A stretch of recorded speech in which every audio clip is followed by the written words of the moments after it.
Salute. What is up?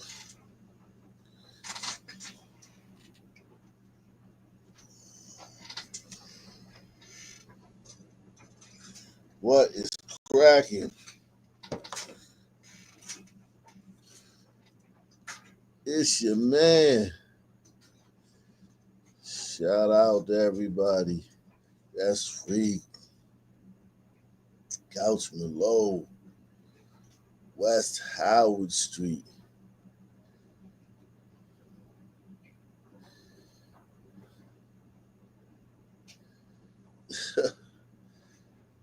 Edwin Kelly,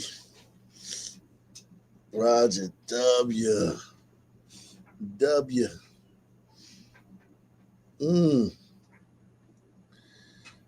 What's going on, man? How's everybody doing? How is everybody doing? We got a great show for you guys tonight, man.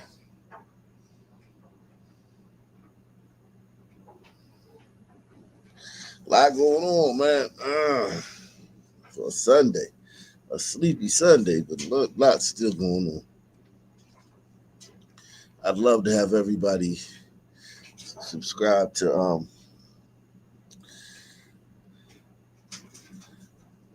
Black Colombo channel. That would be great, man. That would be awesome if everyone could subscribe to the Black Colombo channel. That would be great.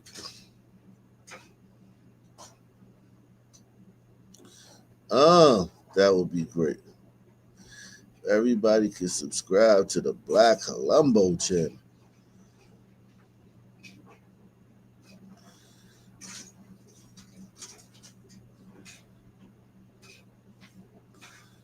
Yeah, man, because we got a lot going on. I'm making my exit strategy from this channel, but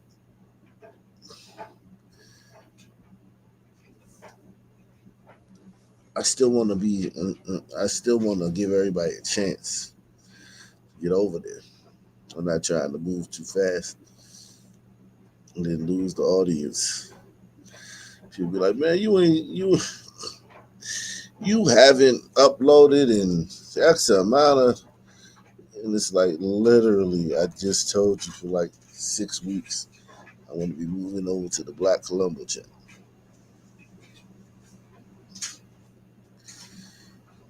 Like, literally, told you that. Everyone subscribe to Black Colombo.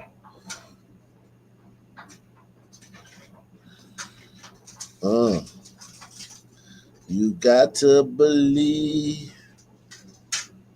as long as you keep your head to the sky.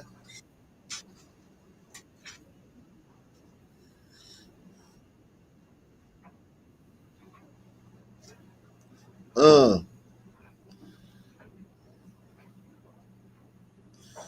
we are in the building, man. Memorial was cool today. Yeah, I watched the Charlie Kirk Memorial, man. There was a lot of gospel singing at the beginning, and I like my. I don't know. I like my gospel singers. I like black gospel singers, man. I ain't into the white gospel singers, man. I like the black gospel singers, man. So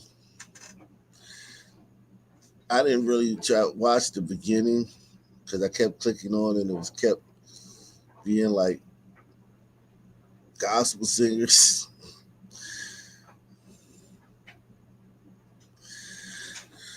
It was like 3 hours of gospel music, which was good. I mean, they did it the way they wanted to do it. Charlie, the way he would have wanted it. That's crazy, man. That young man is dead over some bullshit. Niggas still calling them racist. Niggas awful, man. Niggas are awful, boy.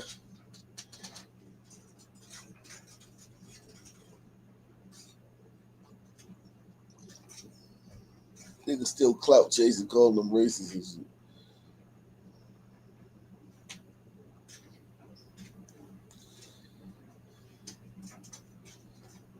Yeah, man. Awful. Shout out to all you guys out here, man. Everyone hit the like button, man. Man, show the channel some love, man. Smash, hit the like button.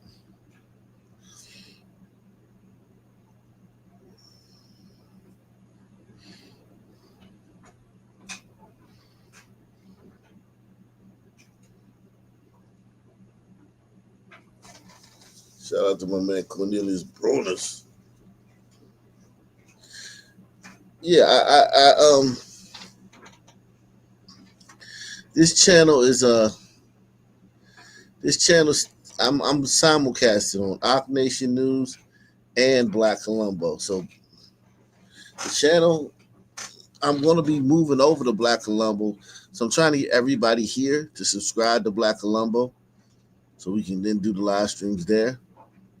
But that's why I'm simulcasting on Black Colombo and Ock Nation right now, because I want everyone to move over there. I want everyone to subscribe to Black Colombo. I'm trying to get off this channel, man.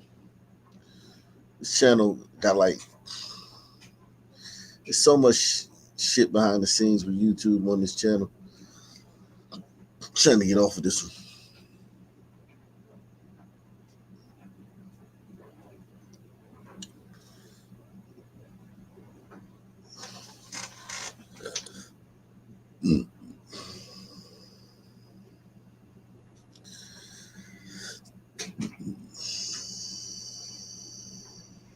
Yeah, sons are awful, man. Golly, man.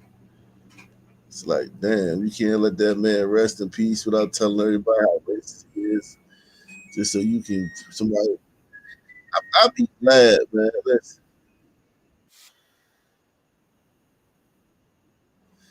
I'll be glad when white people stop caring about being called racist.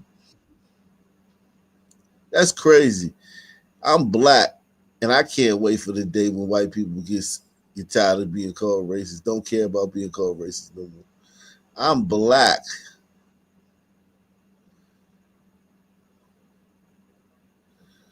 I'm black.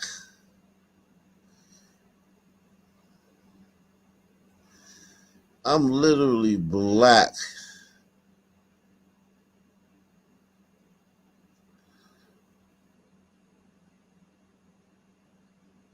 I'm literally black.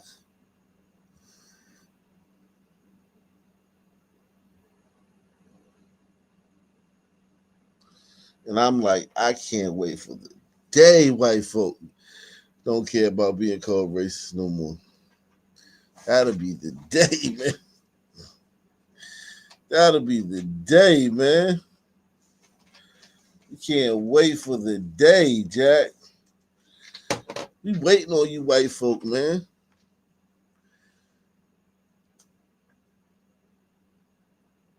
We waiting on y'all, man. Salute. It's like, what's taking y'all so long? We already at the finish line, and we waiting for y'all. We like, all right, white people, where you at? Where you at, white people? You ready, white people? We waiting here for you. Y'all white people, y'all late as hell. Y'all still caring about being called racist. I wouldn't give a fuck if a nigga called me racist. If they call a Charlie Kirk racist, like that should be the thing that make you not care. The fact that they calling Charlie Kirk racist. The fact that that's racism to them and white supremacy. They setting you up the way you got to be perfect. They setting you white. That's kind of what niggas is doing. White liberals too. White liberals are in on it. White liberals are in on it. White liberals are in on it too. Don't get me wrong. White liberals are in on it too because but they're forcing white conservatives, because it's not the same for white liberals. White liberals can say whatever the fuck they want, but they're forcing white conservatives by calling Charlie Kirk racist. The standard for behavior for conservatives has risen. So now you got to be friggin' perfect. Shout out to my man Don Wrinkles getting the ball rolling with the $5 challenge. He said, just call me Don the Racist Wrinkles. Yeah, man. That's the type of attitude you got to have, man. You cannot care about being called racist. Because if they calling Charlie Kirk racist, they basically telling you you have to be like Jesus to not be called racist. I bet Jesus was racist. I bet Jesus ain't like niggas either. I ain't even gonna lie, man. Let's keep it a buck, man. Let's keep it a buck, man. You know what I mean? I'm tired, man. I'm tired of y'all, man. I'm tired of y'all, man. Y'all keep playing with me, man.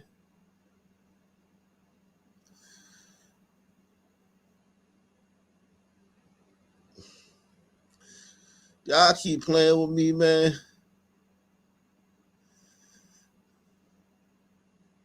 I'm tired of y'all, man. I'm about to go off on y'all, man. I'm about to go scorched earth on you niggas, man. I'm about to go scorched earth on you niggas, man. This for Charlie, man.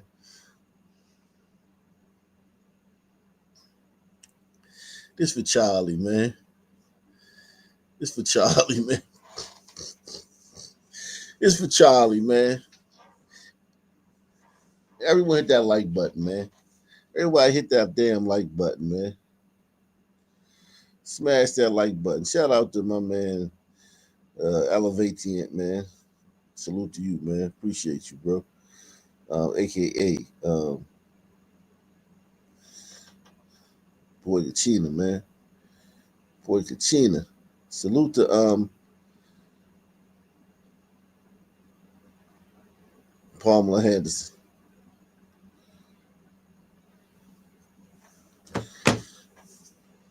Listen, man. I'm gonna just say it like it is, man. Ain't nobody gonna say it, man. I'm gonna lay it flat, man. Everybody hit that like button, man. Share this. We looking for 10 people to share this on social media, man. Yeah, man. I'm tired of y'all, man. Y'all keep calling Charlie racist, man. Keep mocking that man deaf, man.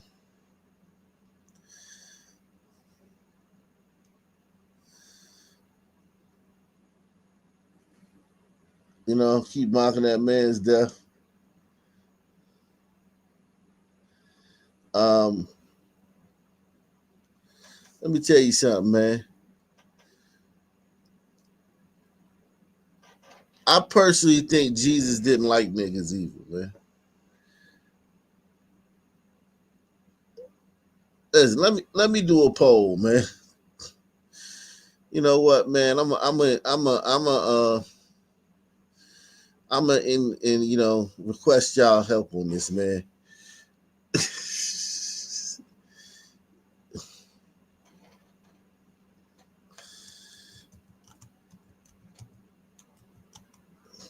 we gonna request the help from the panel, man. I mean from the we gonna request the help from the people, man. We gonna request some help from the people.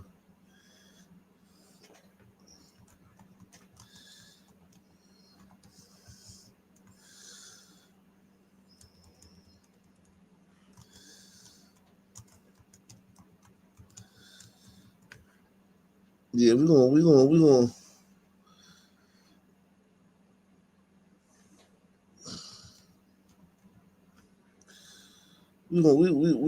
yeah, man. We gonna start it like this, man.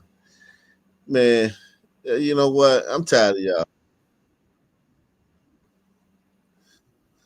I'm tired of y'all. I'm tired of y'all. Listen, man. Hey man, y'all done gave me. I done got fatigued, man. Y'all done got me fatigued, man. I ain't gonna lie, man. Y'all done got me fatigued out here, man. Listening to you blackies, you damn Negroes talking about Charlie Kirk all day. When y'all got hip hop, y'all the vilest, most disrespectful people on the planet. Hip hop and y'all, the shit y'all say to each other on YouTube, y'all the most disgusting people on the planet. These little YouTube beefs between blacks, them shits get so ugly and messy and nasty. The little rap beefs between blacks get so ugly and messy and nasty. And they running around everywhere talking Charlie Kirk, Charlie Kirk. He hurt my feelings. Man, fuck you. Fuck you. Yo, blacks are literally the vilest, most reprehensible people on social media. When it comes to social media, nobody goes lower. Nobody says like just out of pocket things. Nobody like pushes the envelope when it comes to just being a fucking piece of shit on social media more than blacks. Hey, I ain't talking about Charlie Kirk. Nigga, is you crazy?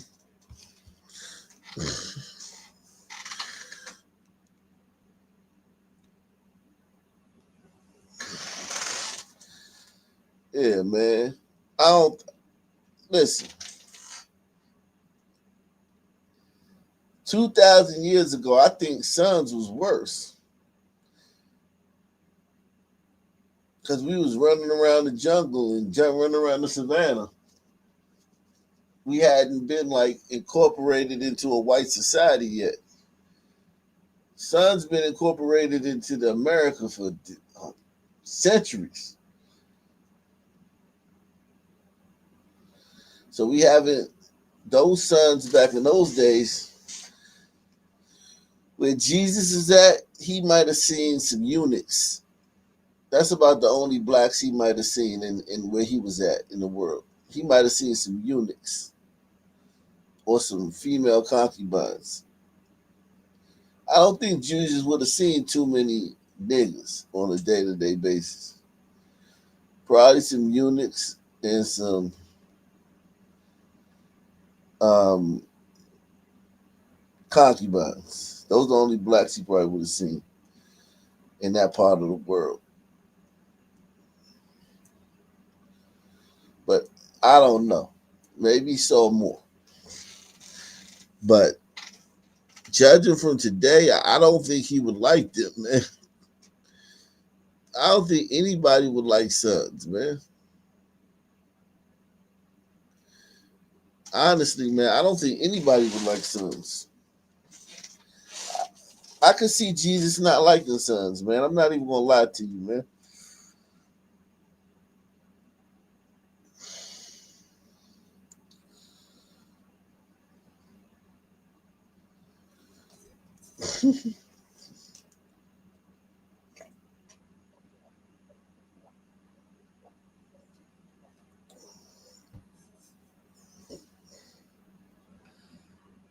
The only blacks Jesus would have seen were Semitic speaking Negroes who already had admixture with whites, if that. No sub Saharans, maybe Horners or Nubians. Yeah, I'm sure he saw. I know the eunuchs, eunuchs, he probably saw some eunuchs. But yeah, I don't think he saw any like Bushmen or any Negroids.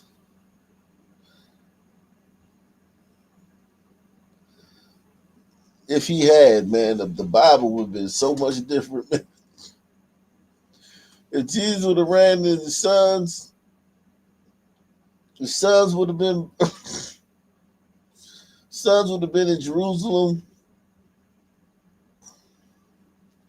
or Nazareth or wherever he was at. The sons would have been there, man.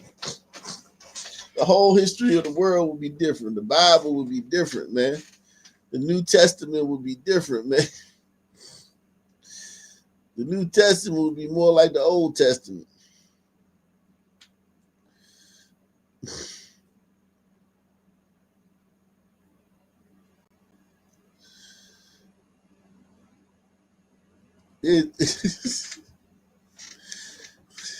Hut invasions. Yeah, hut invasions and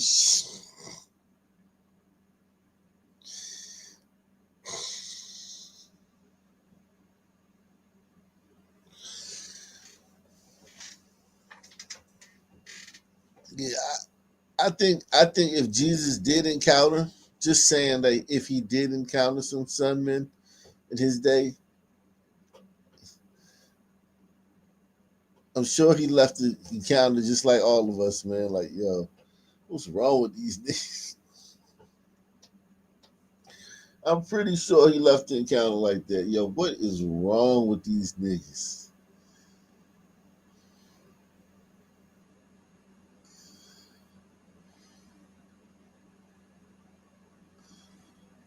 What is wrong with these niggas?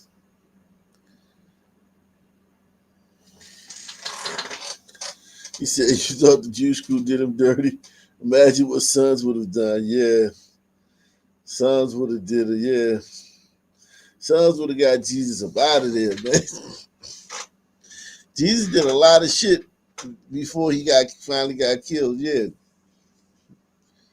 Yeah. Sons would have been like, hey, cuz, man, keep that shit down, man. All that preaching you doing, man, keep that shit down, man. Ain't why trying to hear all that shit. What? Fuck you say, cuz? Your father art in heaven.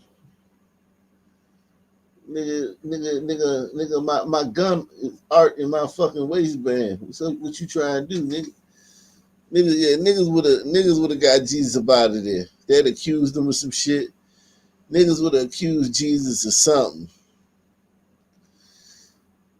Especially if he was black. Like if they see how they say Jesus was black. If Jesus was really black, niggas would have got Jesus out the paint, boy. Niggas would have got Jesus. Hey man, take the $5 challenge, man. Support the channel, guys. Support the channel. We don't ask for much here, man. We ask for the $5 challenge, man. I need to start asking for the $20 challenge, man. I think I'm selling myself short, man. Take the $20 challenge, man. Salute to Barry B, man. Barry B is in the building, man. Shout out to Barry B, man. Um,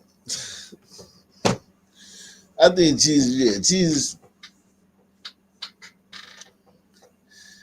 would have been like, nah, we can't. The New Testament, man. We can't forgive everything, man. These niggas, some of this shit these niggas doing, we can't forgive that shit, man. He'd be like, nah, man, I don't forgive. Nah. Jesus would be like, nah, I don't forgive. Nah, I can't forgive all that shit. You niggas be doing too much.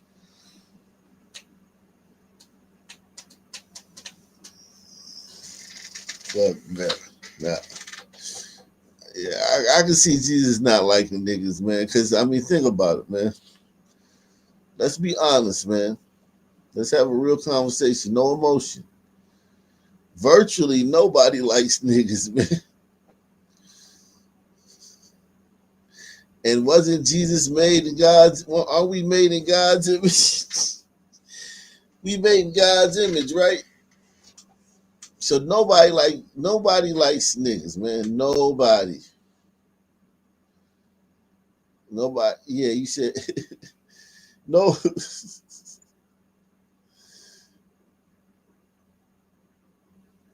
Yeah. Sons would have definitely accused Jesus of something. They'd accuse Jesus of being racist, man. Sons would have said Jesus was racist. You know what I mean? He I'm good. Yeah. The whole history of the world would have been different. That's why I don't believe Jesus encountered any sons. I think Jesus was mostly around Semitic people, man. And if he was around a son, that son was a eunuch or a concubine.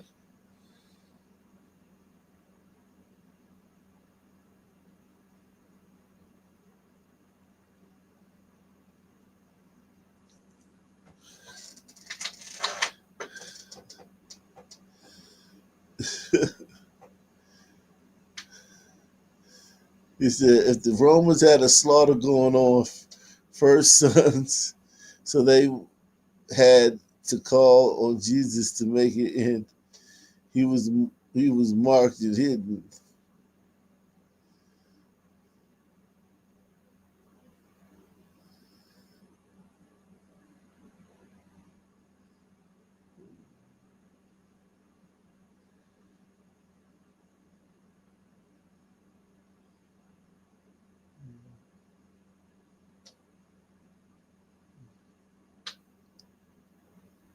Salute the D from Boston. Sons were Egyptian pharaohs' dick washers. Yeah, facts. Facts. Sons ain't built no damn pyramids. They moved the rocks. They weren't the foremen on the site, man. Sons was the rock movers, man.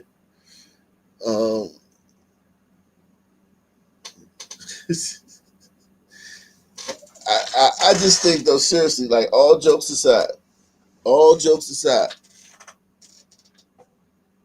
if there were sons around, there's no way Jesus could have liked them. Just look at the way sons act. There's no way Jesus could have liked them, man. Jesus may have had mercy on them or forgiven them, but that's different from liking somebody.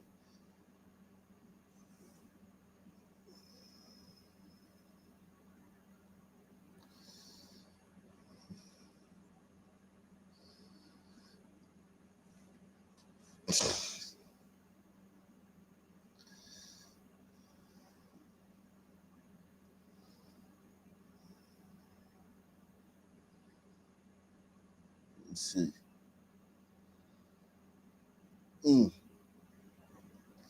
I tell you, man. Let me get started, man. Let me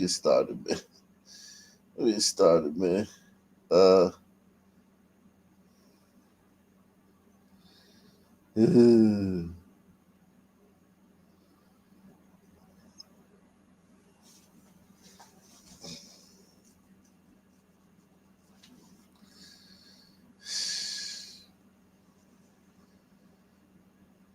Let me see. Let me get started, man.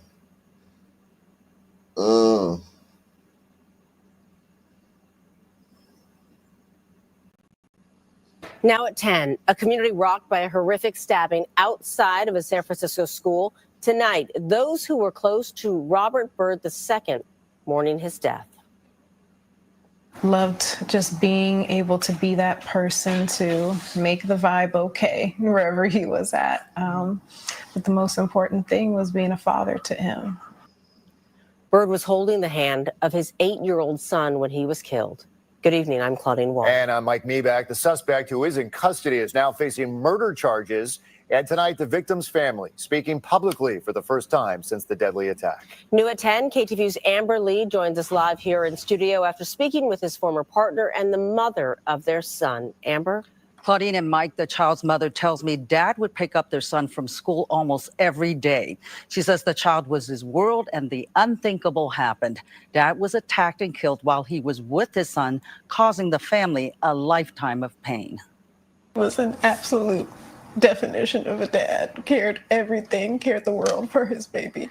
Bella Berry is talking about Robert Byrd II, the father of her 8-year-old son. Byrd was holding their son's hand when Byrd was attacked last Wednesday. It's like the world crashing down.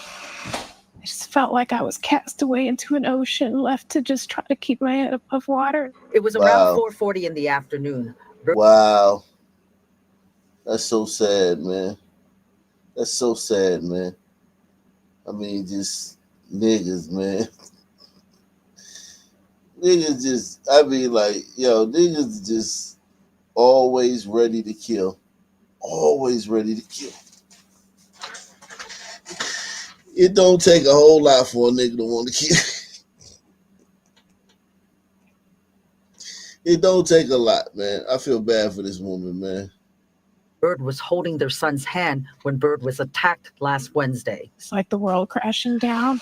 I just felt like I was cast away into an ocean, left to just try to keep my head above water. It was around 4:40 in the afternoon. Byrd had just picked up his son from Commodore Sloat Elementary. A source tells me surveillance video shows that Byrd and the suspect bumped into each other in the crosswalk on Junipero Serra and Ocean Avenue near the school. The encounter escalated into a physical fight, and the suspect stabbed Byrd. His son witnessed the stabbing. He said that he was trying to cover his dad's mouth because blood was coming out. And he said, my dad's blood is hot. And he told me that the staff teacher that was helping was trying to help too and got it on her hands. Berry says she's grateful to that school staff member who rushed over to help. Mom has words for the suspect who killed Byrd. You took his life because you're a coward. He doesn't carry weapons. You would have been able to walk away from the situation fine. He would have never done that to you. Byrd had been walking his son to the library so the child could do his homework and wait for mom to finish a class at nearby San Francisco State. Berry tells me she wants justice. He took a man that had a dream to make his family proud and happy, a dream to be there for his boy. Berry tells me she and Byrd valued their family time together and had planned to attend a concert with their son next week. Now the 8-year-old is receiving therapy. The family has started an online fundraiser to fulfill the goal that Byrd had, that his son be well loved and cared for. Claudine? Absolutely heartbreaking, Amber. And do we know, was there any relationship or familiarity between Byrd and the man accused of stabbing him? The family members tell me they do not know the suspect. Okay. Amber Lee reporting live. Thank you so much, Amber. A San Francisco father stabbed to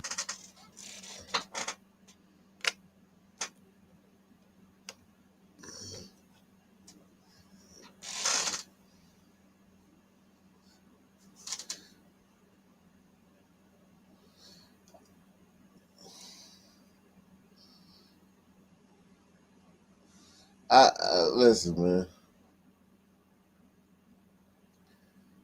Salute to S Free.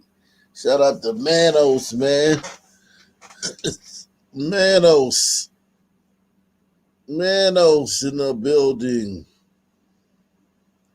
Yo, this shit is so sad, man. You know what I mean? This motherfucker with his kid, some nigga came up and killed him, stabbed him to death in front of his kid. And just got caught, and now he in jail. Niggas are savage. And all these niggas talking about Charlie Kirk, man. Charlie Kirk, man. What about Charlie Kirk, though, man? What about Charlie Kirk?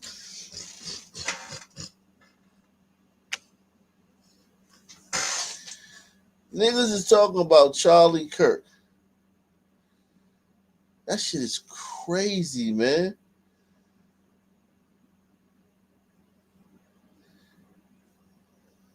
death in front of his young son. And now his family is struggling to make sense of the shocking death.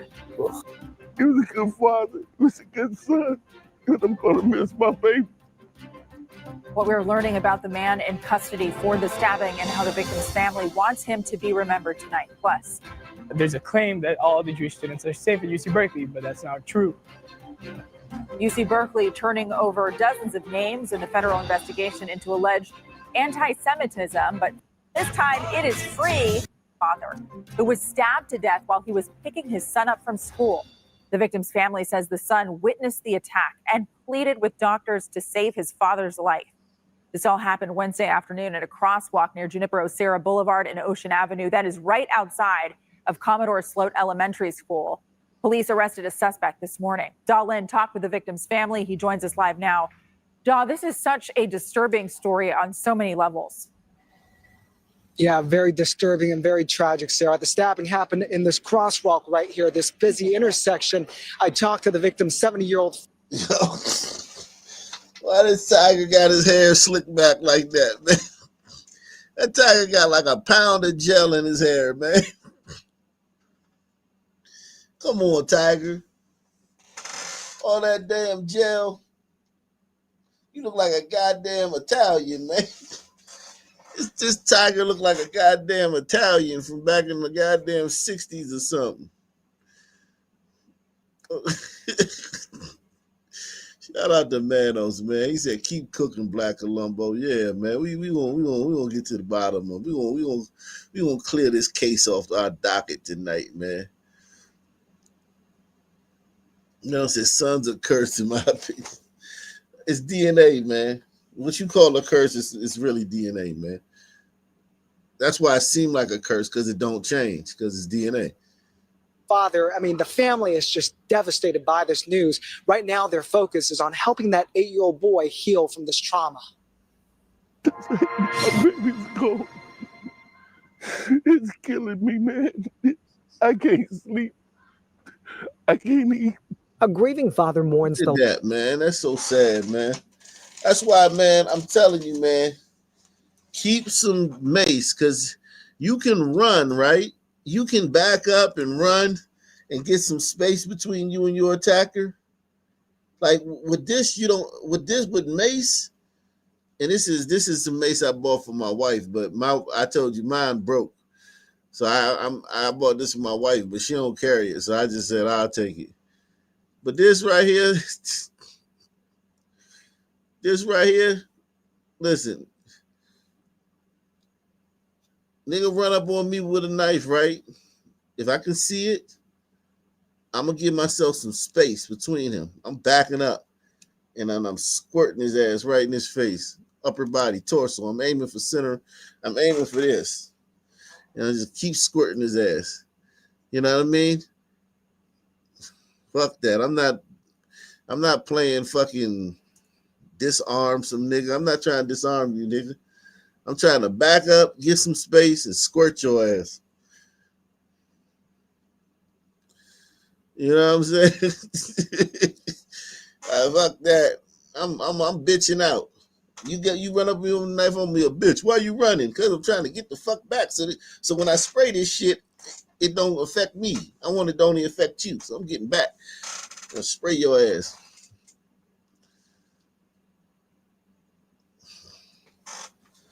Yeah, man. Yeah, trying to get some distance from your ass, man. That nigga ran up on that dude with his son outside the school. That shit was probably over a dirty look or something. One thing about niggas, man, and I'm a nigga, man. Listen, I'm a nigga. That's why y'all blessed to have this perspective, man. Make sure y'all support the channel via PayPal, Cash App, or the Super Chat. Y'all are blessed to have this perspective. I'm a nigga, man. I know how niggas think, man. I know how niggas think.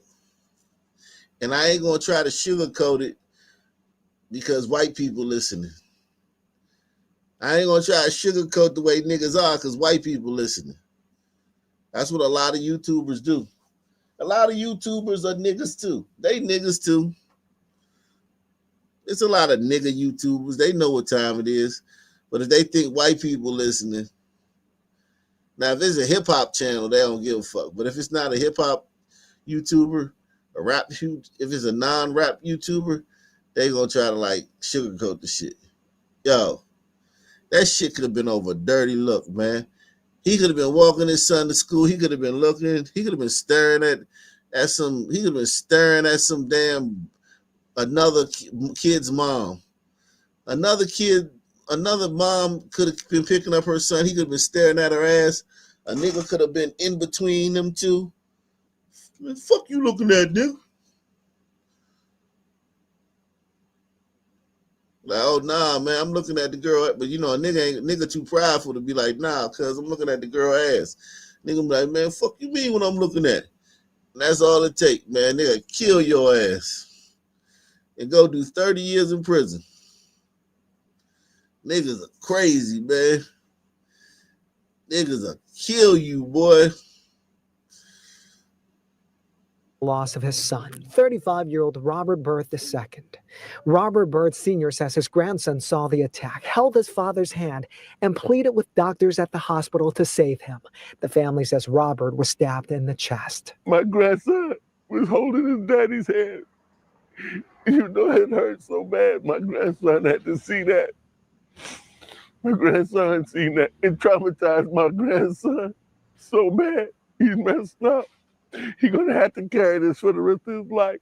The 8-year-old attends Commodore Sloat Elementary. The family says his father was picking him up from school Wednesday afternoon when the attack happened. The interim police chief says there's a lot of hombreros at this school, man.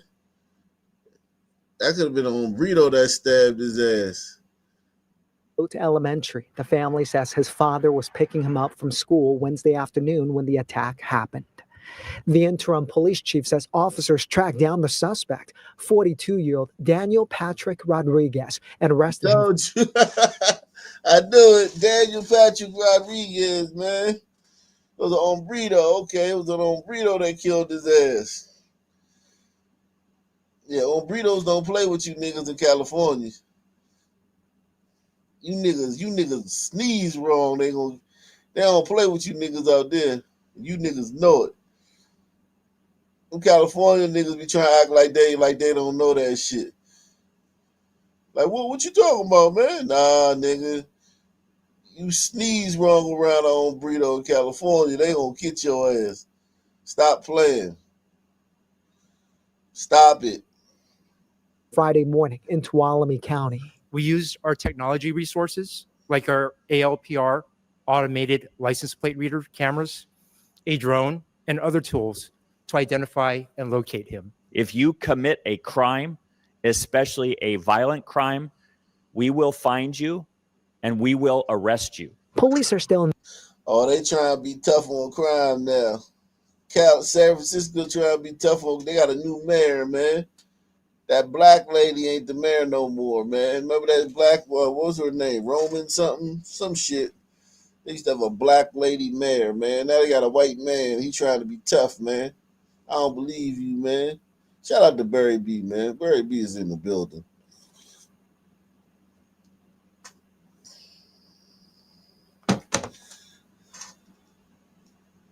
And we will arrest you. Police are still investigating the motive. Some family members believe the suspect nearly hit the boy with his car in the crosswalk. Robert. Oh, it was that quick. The suspect almost hit the boy in the crosswalk. Okay.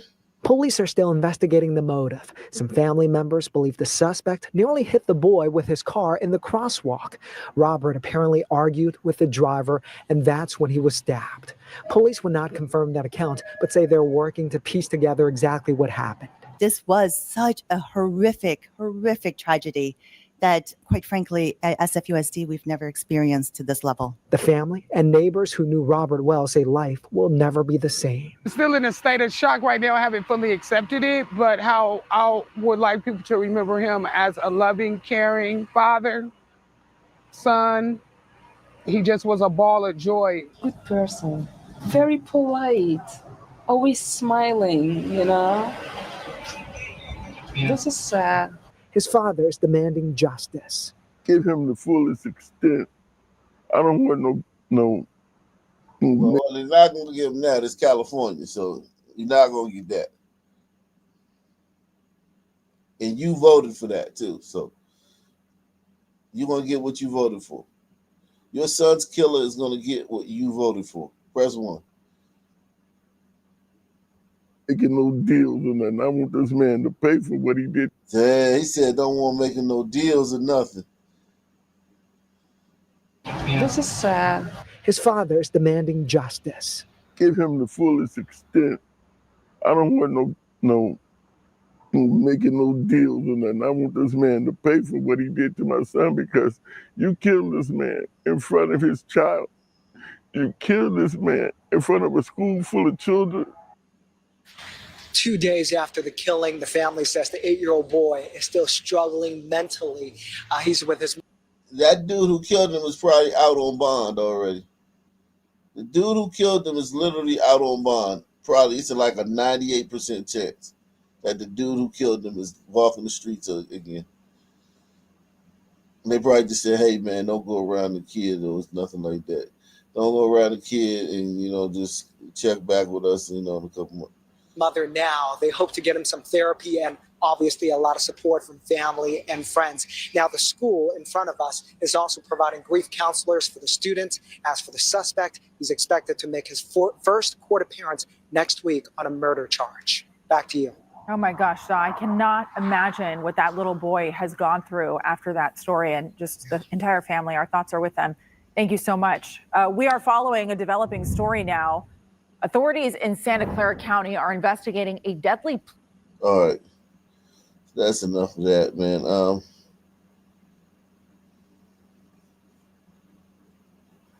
yeah, let me get to this, man. Let me get to this. Sometimes I take too long to get to this stuff I saved on Instagram and or Twitter, and I never get to... No, let me go to Instagram first, man. Let me go to Instagram first, man.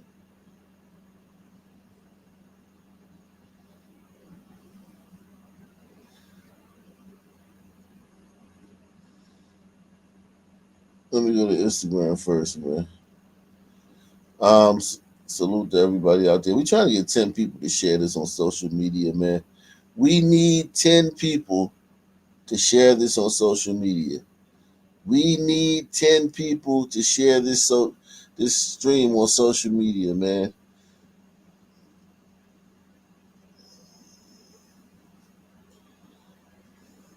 Woman was brutally stabbed by a white man. A lot of people are saying this is racially motivated. What do you guys think? That was not mental health. You think it was racism? Yeah.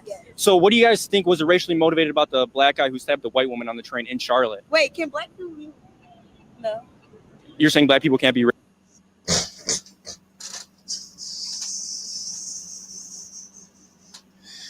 Yo. This is the craziest shit, man. Yo, just when you think black people, like, you can't give black people the benefit of the doubt. If you try to be like, yo, look, man, I'm gonna give these niggas a chance, man. I'm gonna give these niggas a chance, man. I don't fuck with these niggas, but I'm gonna give them a chance, man. I'm gonna give them a chance, man. racially motivated?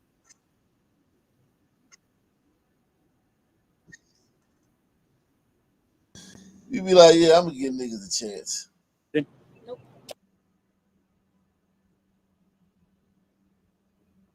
You say, yeah, I'm gonna give niggas a chance, man.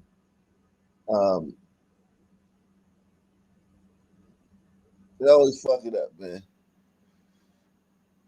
Yeah, look at this shit. Get the damn mic out my damn face. So the guy was walking away and he said, I got that white girl. Still not racially motivated?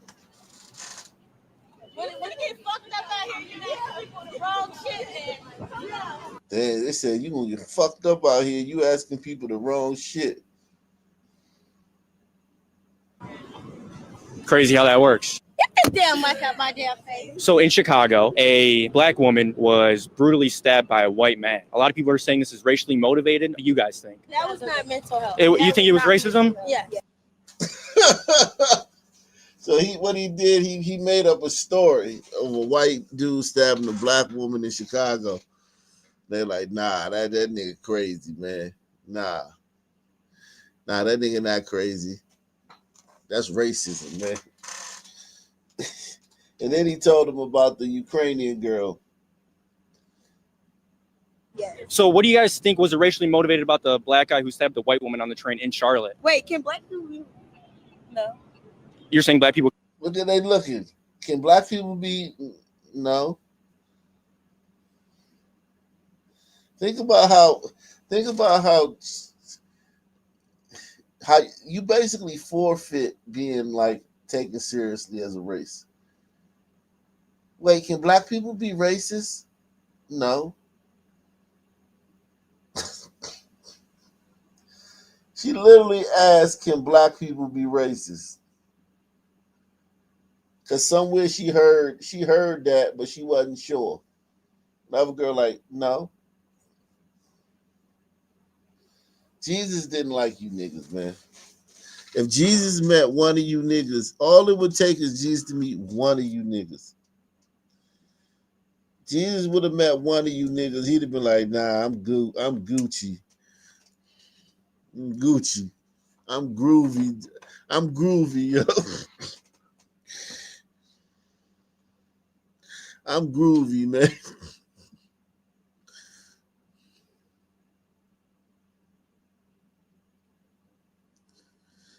She's a 30-year-old, 10-year-old.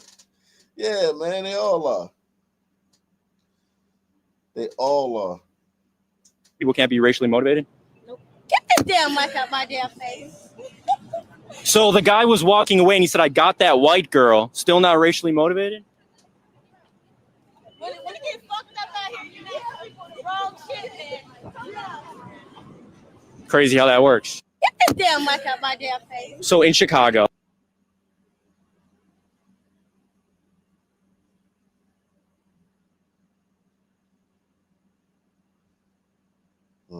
Outside with some pretty bitches that don't know how to act. We be acting bad off liquor. All we do is throw it back. Shaking ass on. All right, man. That's enough of that, man. Shout out to her, man.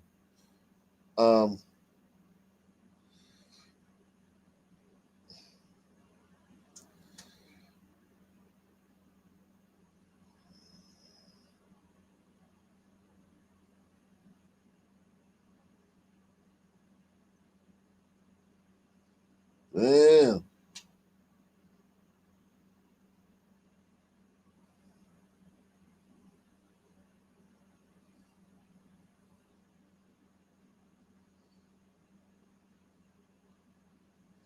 Jesus Christ.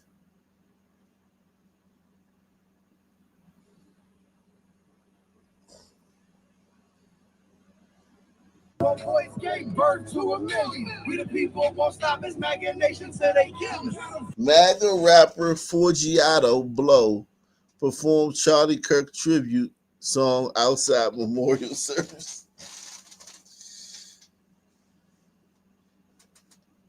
So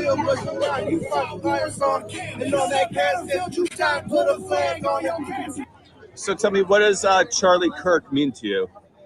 This right here is what Charlie Kirk means to me. You know what I'm saying? This is what it means to youth out here, children out here, MAGA supporters out here, people who love God out here, people who love free speech out here. That's what Charlie Kirk means to me. And what did you think when you saw what happened to him? I think I was speechless.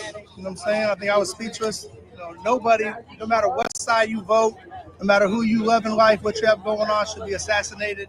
No one should have to live a life like that. No one's family should be able to watch your death over and over. Let it be thrown in their face. Let it be put all over the media. So, I mean, I think I was speechless for the whole world. I think I'm still speechless. And do you think his death made the conservative movement stronger?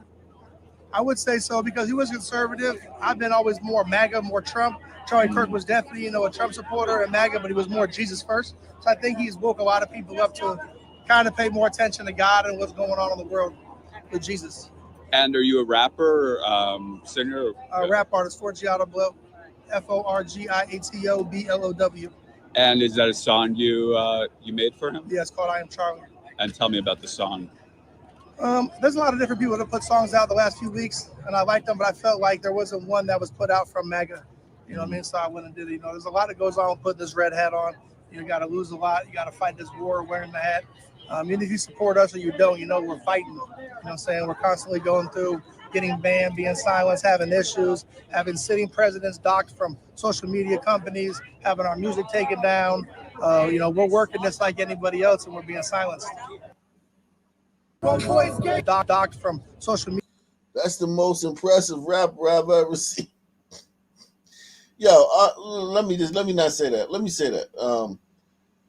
Aside from Will Smith, that's the most impressive rapper as far as speaking that I've ever heard.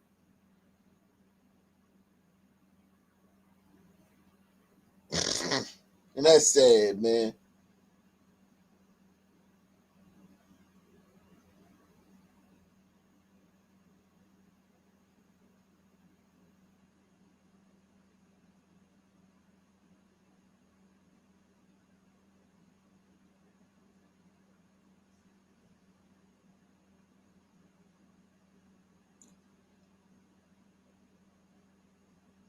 Talking about a resolution that came before the House this past week honoring Charlie Kirk.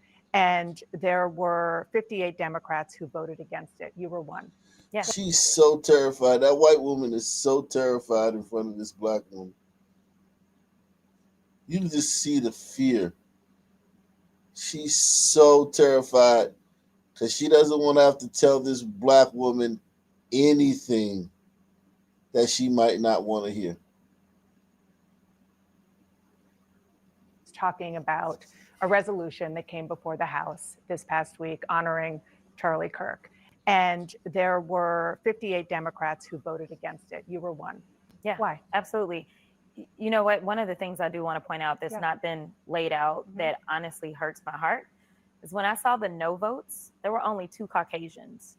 For the most part, the only people that voted no were people of color because the rhetoric that Charlie Kirk continuously put out there was rhetoric that specifically targeted people of color. And that is such an insane statement. Yo, he probably talked about people of color like 5% of the time.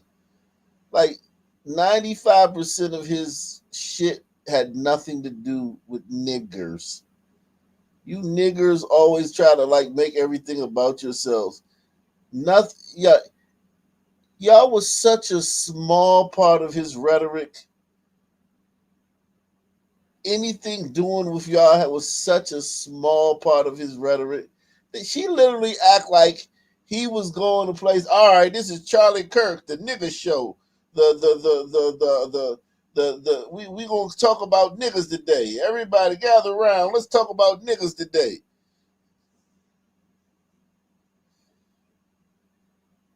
I hate y'all, man. Press 1. I hate you fucking. IHYFN, man. IHYFN. Shout out to Buster Houlihan, man. Salute to you, man. Appreciate you coming through, man. Black Colombo's on the case, yeah. Charlie Kirk. Listen, Charlie Kirk talked about niggas about as much as goddamn Kodak Black talk about goddamn algebra, calculus, and some shit, man. Y'all playing this up too much, man. Like he was just constantly talking about black people. You got like maybe what, 5 or 6 snippets from like 11 years. From 11 years of him going around, they got like 5 or 6 snippets of him talking about affirmative action and shit like that.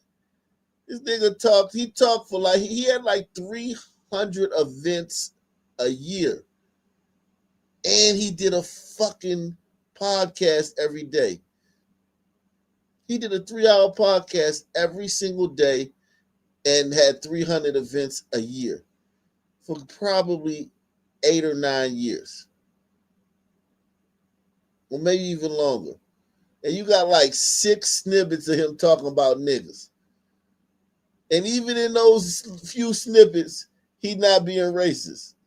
And this bitch acting like his whole career was talking about niggas.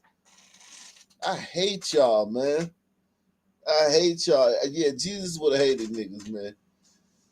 Even Jesus would have hated niggas. Ain't enough patience in the world for niggas, man. There ain't enough patience in the world for niggas.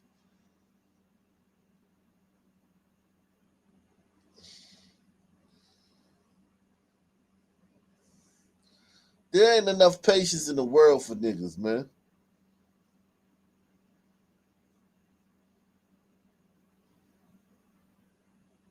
Laid out that honestly hurts my heart is when I saw the no votes, there were only 2 Caucasians. For the most part, the only people that voted no were people of color because the rhetoric that Charlie Kirk continuously put out there was rhetoric that specifically targeted people of color. And so it is unfortunate that even our colleagues could not see how harmful his rhetoric was specifically to us. And I can tell you that a month prior to him passing away, he had actually gotten out on his podcast. I wasn't aware of this at the time, but he got out there and he was talking negatively about me directly. So if there was any way that I was going to honor somebody who decided that they were just going to negatively talk about me and proclaim that I was somehow involved in the great white replacement, yeah, I'm not honoring that kind of stuff, especially.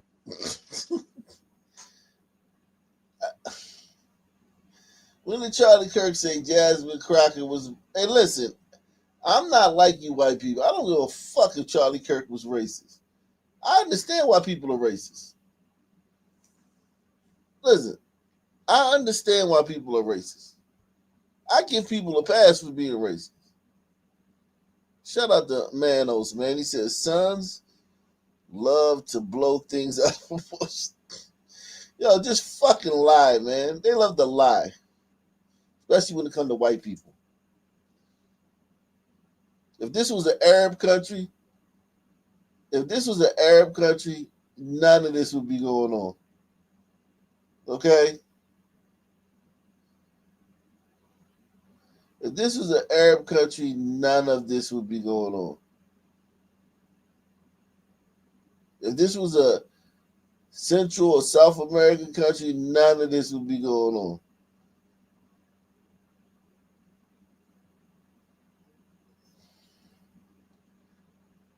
Listen, niggas only doing this because white people let them. Niggas is only doing this because white people let them.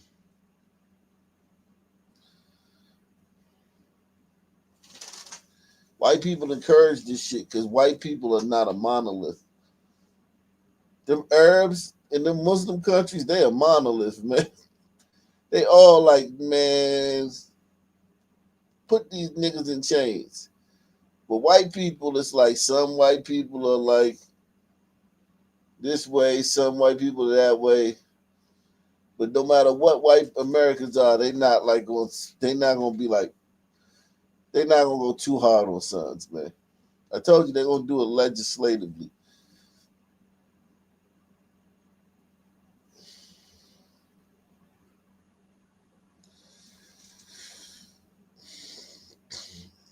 Yeah, she not married or nothing. As a civil rights attorney and understanding how I got to Congress, knowing that there were people that died, people that were willing to die, that worked to make sure that voices like mine could exist in this place. So to me, just like we wanted to make sure that those Confederate relics were taken down, the idea of a new age relic being propped up was something that I just could not subscribe to. And it is unfortunate that more of my colleagues, even on my side of the aisle, could not see the amount of harm that this man was attempting to inflict upon our communities.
was meditating, man. I'm meditating, man. I was meditating, man. Why you disturb me while I was meditating, man? Why did you disturb me while I was meditating? Why did you disturb me while I was meditating, man?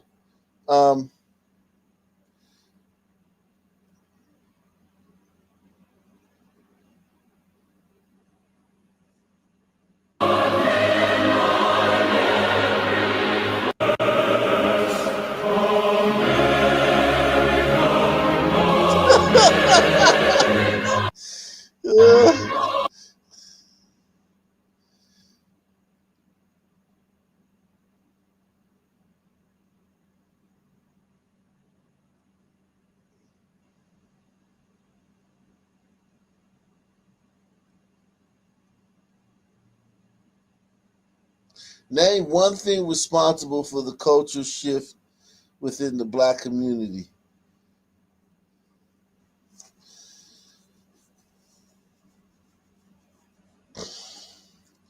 It really wasn't no shift.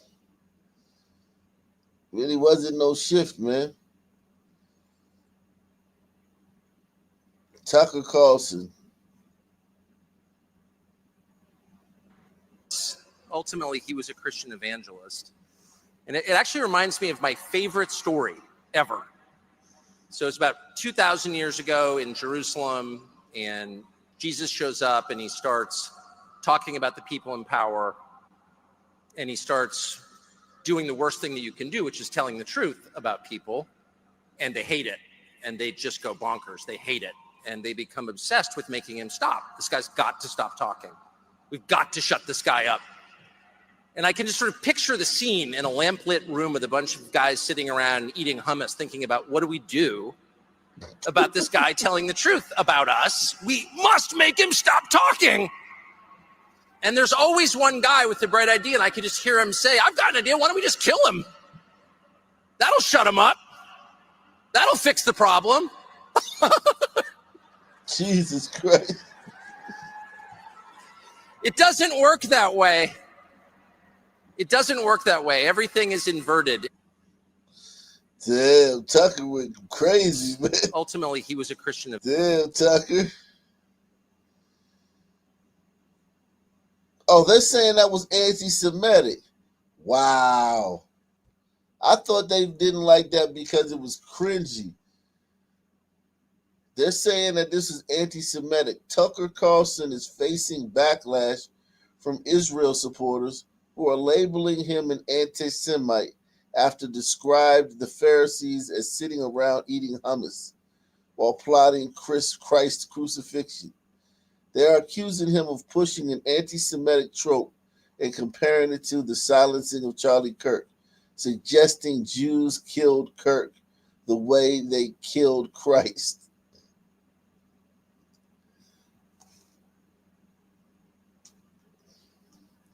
That's a bit of a stretch, man. I think he just so you can't describe what happened to Jesus, I mean, or what the story of what happened to Jesus, or the tale of what happened to Jesus. And listen, I got hummus in my refrigerator. My son was eating hummus this morning. My son, I was proud of him, man. He was dipping. He took the crack and he dipped it in the hummus and he ate it. I was proud. I was like, oh man, look at him dipping. He getting his skills up. He getting his skills up. He dipping. Shout out to my son, man.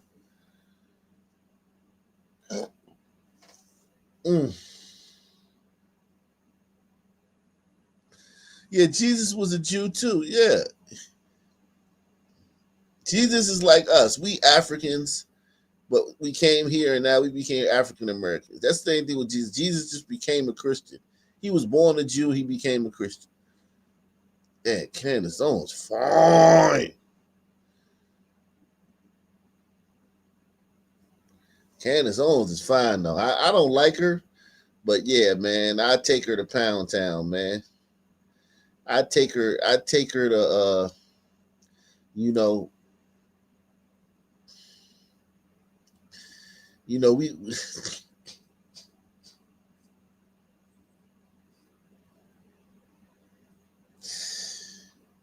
yeah, man, we could play Naked Twister, man.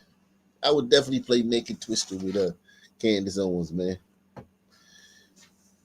But she evil, man, for what she doing, man. And we discussed that yesterday. And I'm gonna be dropping another video, man. He said Free said Jasmine Crockett need to be impeached. Yeah, the threesome with Jasmine Crockett and Candace Owens. That'd be nice, man. Press 1, man. Threesome with Jasmine Crockett and Candace Owens, man. You say she too skinny? Shit, man. I don't know, man. You never know, man. You never know. You never know. I've never seen her in person. She might got a little thumper on her, man. It says, breaking, Candace, Erica Kirk just followed Candace on Instagram as Candace exposes the federal cover-up of the Charlie Kirk assassination. Wow, that's crazy. Oh, yeah. This is crazy right here. Let me, listen, man. This is a failure of white men, and I think this is the final death blow of England, man. I think England, Great Britain, the UK, I think this right here solidifies that it's over, man. The fight is over. Stop the fight. Throw in the towel, man. I saw y'all protesting in England a couple weeks ago. I told you that shit wasn't going to do nothing. Stop the fight, man. This is one of those ones where, as a trainer, I would throw in the towel, and I know my fighter going to be mad at me. He's going to be like, man, why you throwing the towel? And it's like, come on, dog. Come on, dog. You getting your ass whooped. I threw in the towel because you was getting your ass whooped. That's why I threw in the towel. It's officially time to throw in the towel when it comes to England, man. Great Britain. Throw in the towel, man. It's a wrap. This woman can't even leave the house in her own country. In her own country, she would have to have a male chaperone if she left the house. First off, she would have to ask.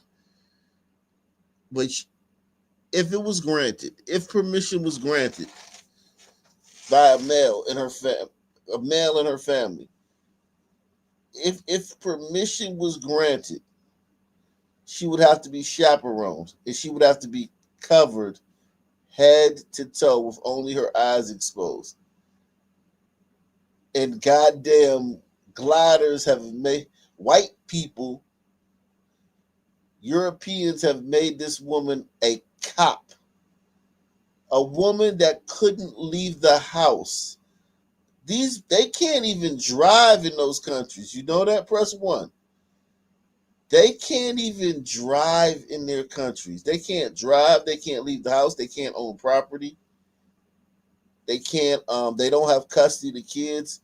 You know how you hear the women always get the kids, and over there, the man always gets the kids. In when it comes to a divorce, they don't even get the kids in the divorce. They have no power.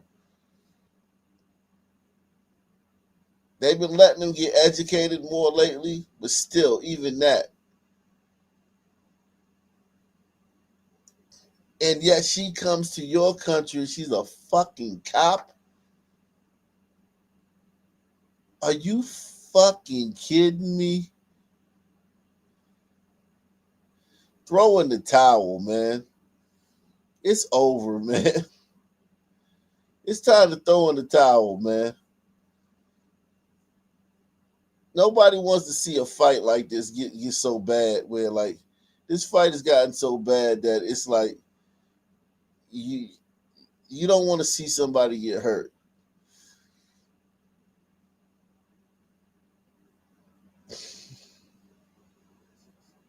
This was funny. This one is funny right here. I always love this one right here. 2000. Welcome to Europe. That one is funny. Shout out to my man not Jimmy Stewart. He said, "Wake up." Hey man, I was meditating, man. You disturbed me, man. That damn Osa disturbed me while I was meditating, man. I was in deep thought, man. I was in deep thought. I was about to solve all the world's problems, man. I almost reached the state of nirvana till you fucked it up, man. You fucked up my state of nirvana, man. Look at this shit though, man. It says 2000, welcome to Europe. 2010, welcome more of you to Europe. 2020,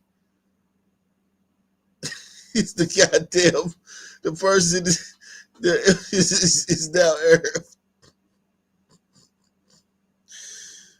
2030, telling the white man to go away. Yo, this shit is funny, man. I don't know how y'all got yourself in this pickle, man.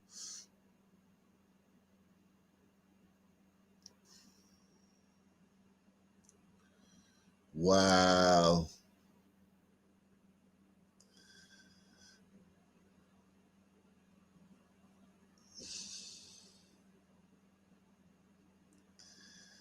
Let me show you the interaction that went viral. The interaction between this I still can't believe y'all letting people that can't even fucking, you understand, like this woman, no man in her country would even know what the fuck she looked like. There would be men, there would be nobody on her block would have ever seen her face if she was in her home country.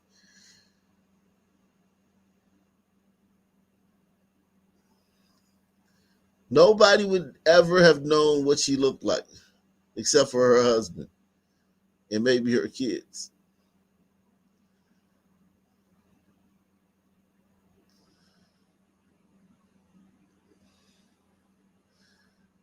She would have never have left the house without a male chaperone. She would have never owned anything.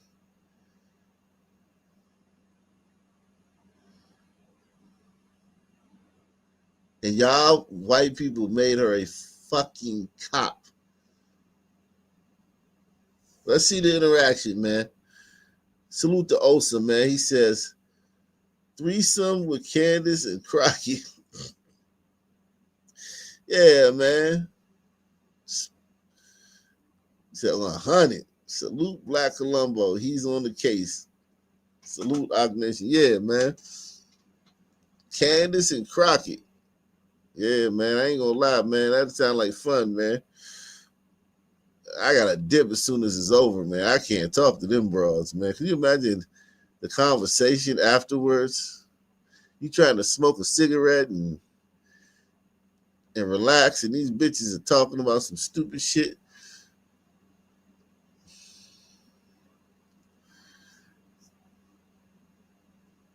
Okay, what was it? Sorry, I don't like the camera. You can have my body cam. I can exhibit that to you. I just don't like the camera really. Okay, well, I'm doing this because this is my own house, and I am telling you why I'm doing. So I just need to know why would she's basically viewed a post which is not an arrestable offence. Yeah. Okay. It happened in May, and you're fine. The only thing is, we need to seize the phone at this current moment. Yeah. So her daughter viewed a post online in May, and they're coming up and asking about, they need to see the phone that her daughter viewed the post on. Yo, this can't be real, man. How did y'all find yourself in this situation, man?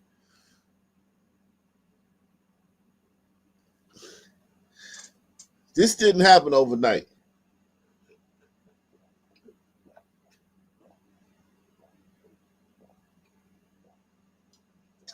This did not happen overnight, man.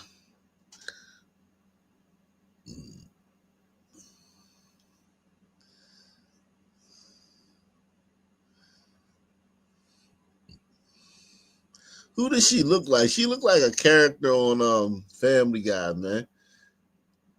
Yeah, she looked like what's his name? Quagmire, man. Oh goddamn, Desert Demon Quagmire. Which is not an arrestable offence. Yeah. Okay. Happened in May, and you're fine. The only thing is, we need to seize the phone at this current moment. Yeah. The phone needs to get seized from us, otherwise we will escalate this further. So, Wow, the phone needs to get seized or we'll escalate this. What the fuck are y'all gonna do, man?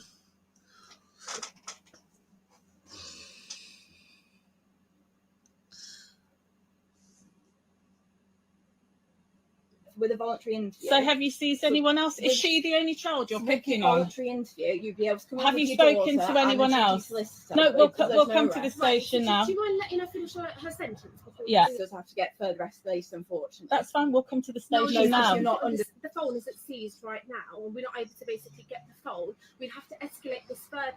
Yeah. Which means your daughter will get arrested. For what? Viewing a social media post? Is that I need to go with that in order to? No, absolutely not. What should we do to prevent destruction of evidence? Yeah, I'm sorry. Lisa, that's fine. I would like you to leave now. Wow. This is crazy. They voted for this stuff too. This woman is not a victim. This woman right here voted for this stuff. This woman is not a victim.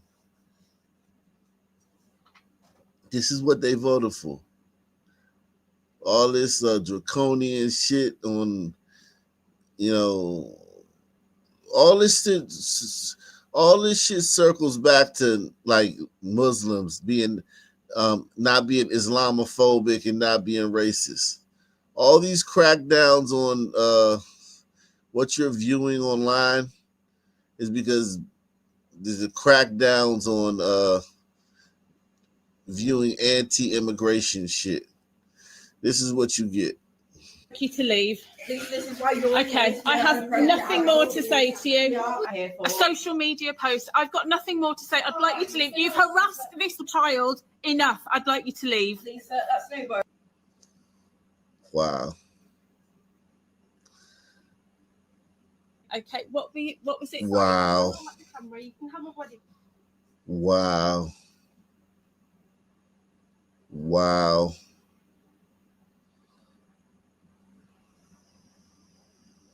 Everybody, I'd like all you guys to subscribe to Black Colombo.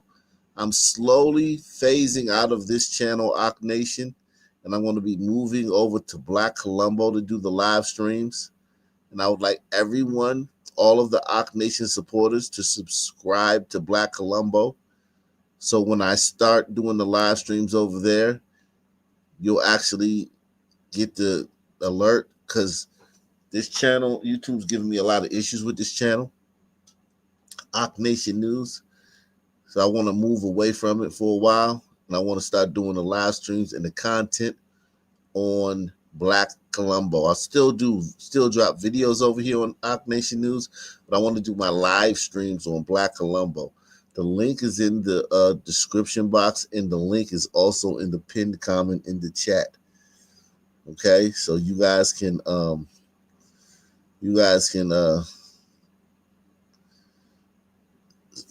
subscribe to Black Colombo channel in the pinned comment in the chat, or in the description box. Salute to you guys, man.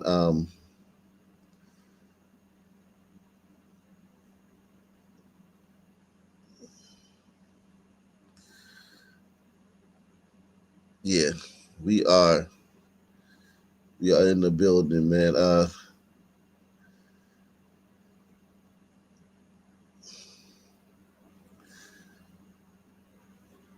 Shout out to this is sad, man. This is so sad.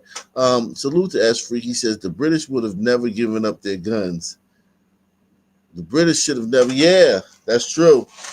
Yeah, I think it was a school shooting or something that made them give up their guns. The same thing the left's trying to do over here. They're trying to use school shootings to give up their guns. I think it was a school shooting. I really do. Let me see something. Hold on. This. Give it up or give it to your deadliest enemy and pay for the rope that will choke you. This is very urgent business, ladies and gentlemen. I beseech you. Resist it while you still can, and before the right to complain is taken away from you, which will be the next thing. You will be told you can't complain because you're Islamophobic.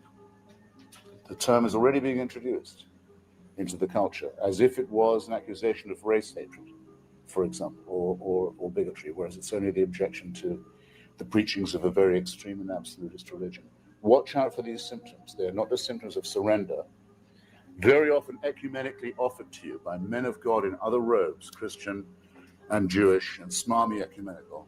These are the ones who will hold open the gates for the barbarians. The barbarians never take a city till someone holds the gates open for them. And it's your own preachers who will do it for you, and your own multicultural authorities who will do it for you. Resist it while you can.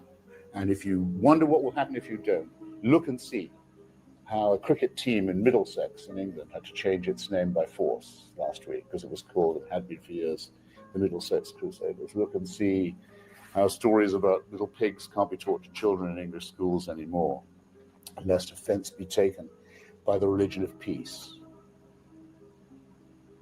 Resist it while you can.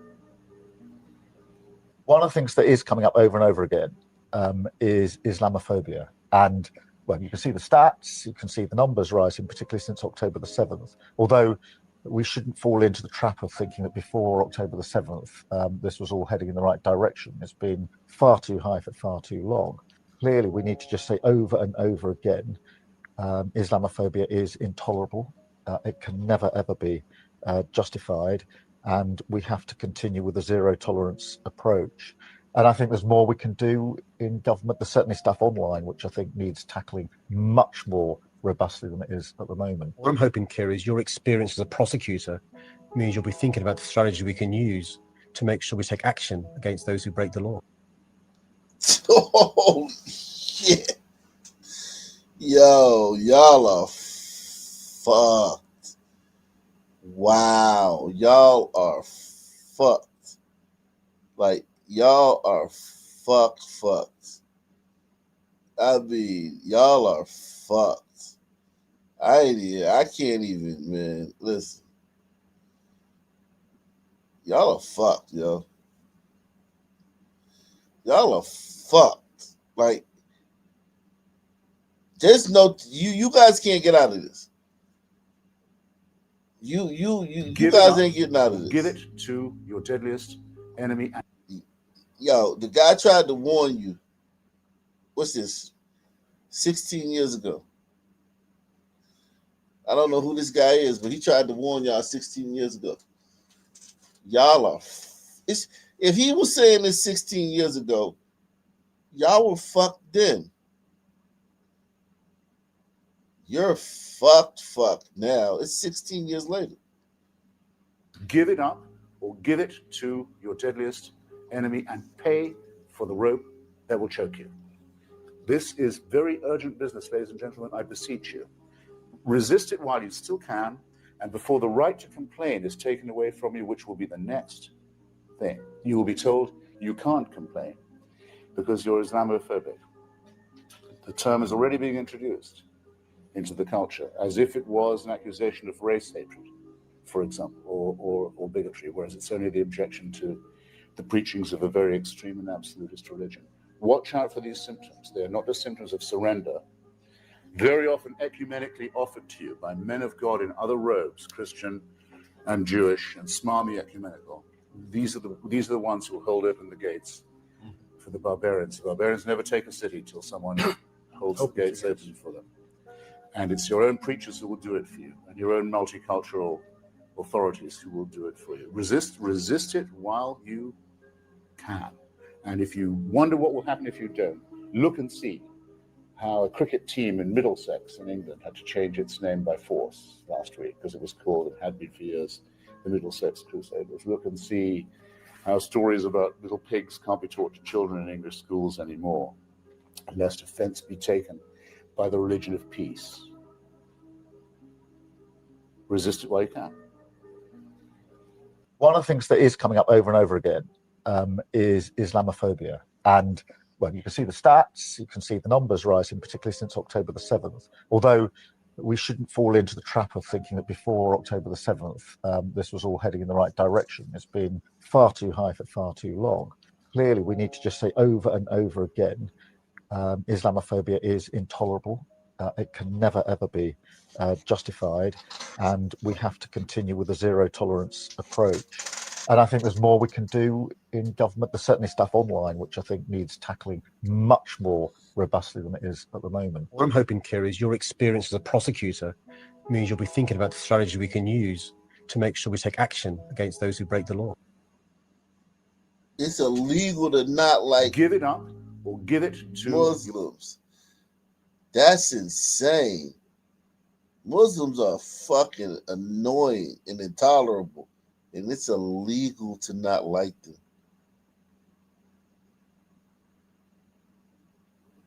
Jesus Christ.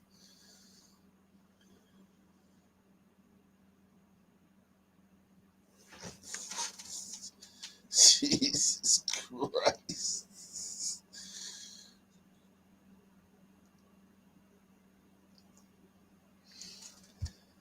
The path of Islam is always the same. 1, establish a mosque. 2, create an enclave. 3, grow the population. 4, claim victimhood. 5, resist host authorities and customs. 6, exploit lawfare. 7, institute Sharia law. 8, secede. 9, take control. Afghanistan was once a Buddhist nation. Pakistan was once Hindu. Lebanon was Christian. Do you see a pattern for me? Today, they're all Islamic nations. If we continue on this path, Europe will be next to fall. Then America. Islam has used this method for 1,400 years, and they are not about to deviate from such a successful method of conquest. Why don't our elders recognize or acknowledge this imminent threat? Whew. It's too late now. Don't matter. It says, in the UK, a Muslim police officer wants to arrest a British Christian preacher because he is preaching caused Muslims anxiety and distress. Jesus Christ. Please, if you give my details, that basically means I don't have my grounds of arrest, which is code G. If you don't give me your name and address, I have grounds to arrest you. Google it, it's code of practice. I'm being reasonable with you, sir. Okay. Before I give my details, I'd just like to ask some questions. Is that okay? Is it in relation to this insult? Or is it absolutely. That's what okay. Yeah. So before we get to the questions, can I just get your details and then we'll go there? So what I said before is before I give my details, I'd like to ask you some questions because I don't understand what's happening. Okay. What do you need to understand? Thank you. So you referred to there being a hate crime, right? Okay. I only have to tell you the allegation. I don't have to tell you exactly what it is. There's an allegation of a hate crime. Of an allegation that someone felt alarmed, distressed in a public place. Public place, okay. Okay. So in a public place. Okay, so someone felt the section that's the harassment, alarmed, and distress. And distress. Yes. Okay. Obviously, I have to go find out the exact facts and so on. So you're not giving me an opportunity to do that right now. No, you keep interrupting when I'm talking. But I allowed you to speak. You're not. Yeah. So you finished or can I speak? You can speak. Thank you. Yeah, so before I give my details, I just want to understand clearly what's happening. So, sir, so you're saying that someone from the member of the public has called you saying that they have received harassment, alarm, and distress because of a hate crime. Is that what you're saying? What are you trying to say? Are you trying to quote them in exact words? Huh? Are you trying to quote them in exact I'm words? just understanding what's happening. Okay, let me clarify. Thank you. Let me clarify. Thank you. I have not met the victim. Okay, you've not met them. Like I said, I've spoken to them on the phone.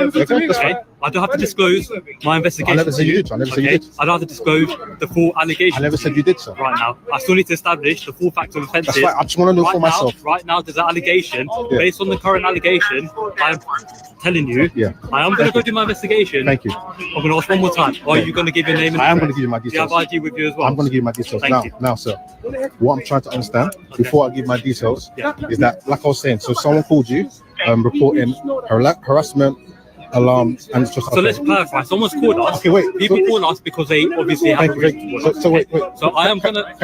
1 second. I'm speaking. Wow. If you give my details. This will frown, and that will bring. Here's the thing. When you vote for like multiculturalism, you vote for not being able to stare at your phone in public. Press 1.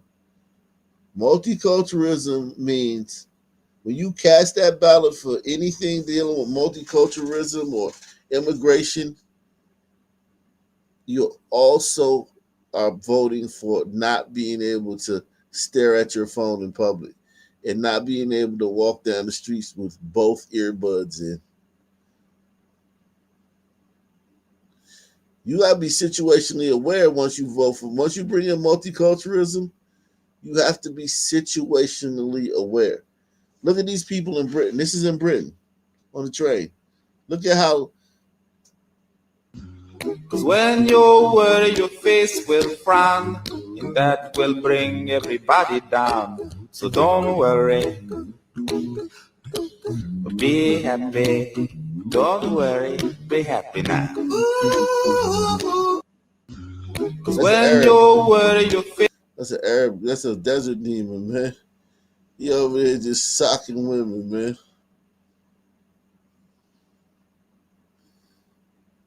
Said that happened in Barcelona. Same thing.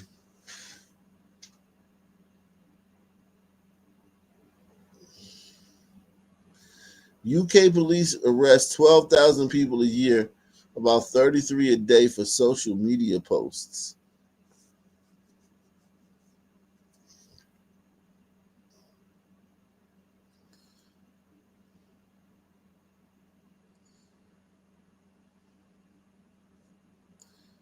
Road at 10:04 and any events involved Pakistan, okay?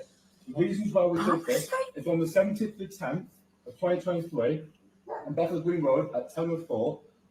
You were witnesses saying, obviously, people, while they're over here, etc., we let them into our country, etc. So, big deal. Yeah, okay. So, big deal. Why don't you only tell the questions? Saying it. Take him. Disgusting. You're disgusting. Absolutely. I'm a stage 4 cancer patient and I need to be here. Make a scene of shoes. Make the scene you're arresting him because he said something in his fight about Hamas, a terrorist organisation. You haven't been round the block. You don't know what you're talking about. John, did you hear that? What? Almost Palestinian flags in Bethnal Green Road, and it's disgusting. It's absolutely disgusting. Why didn't you do John?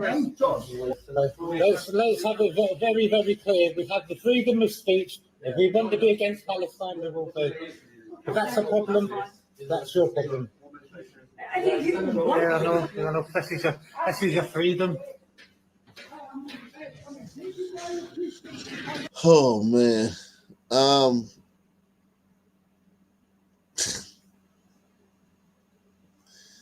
This shit is sad, man. We're trying to get 10 people to share this on social media, man. If we get 10 people to share this on social media, that would be wonderful, man.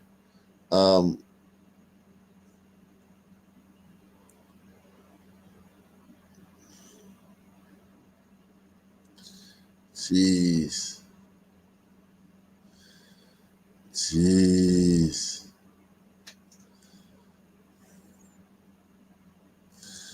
When your face will frown, and that will bring everybody down.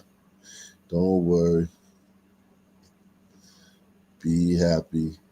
Don't worry. Be happy now. Yeah, it's a wrap for Europe, man. It was nice knowing you, Europe.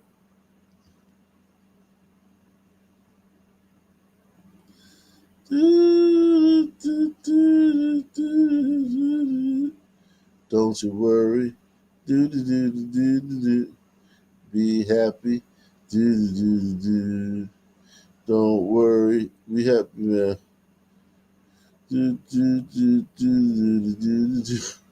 Don't worry. Damn.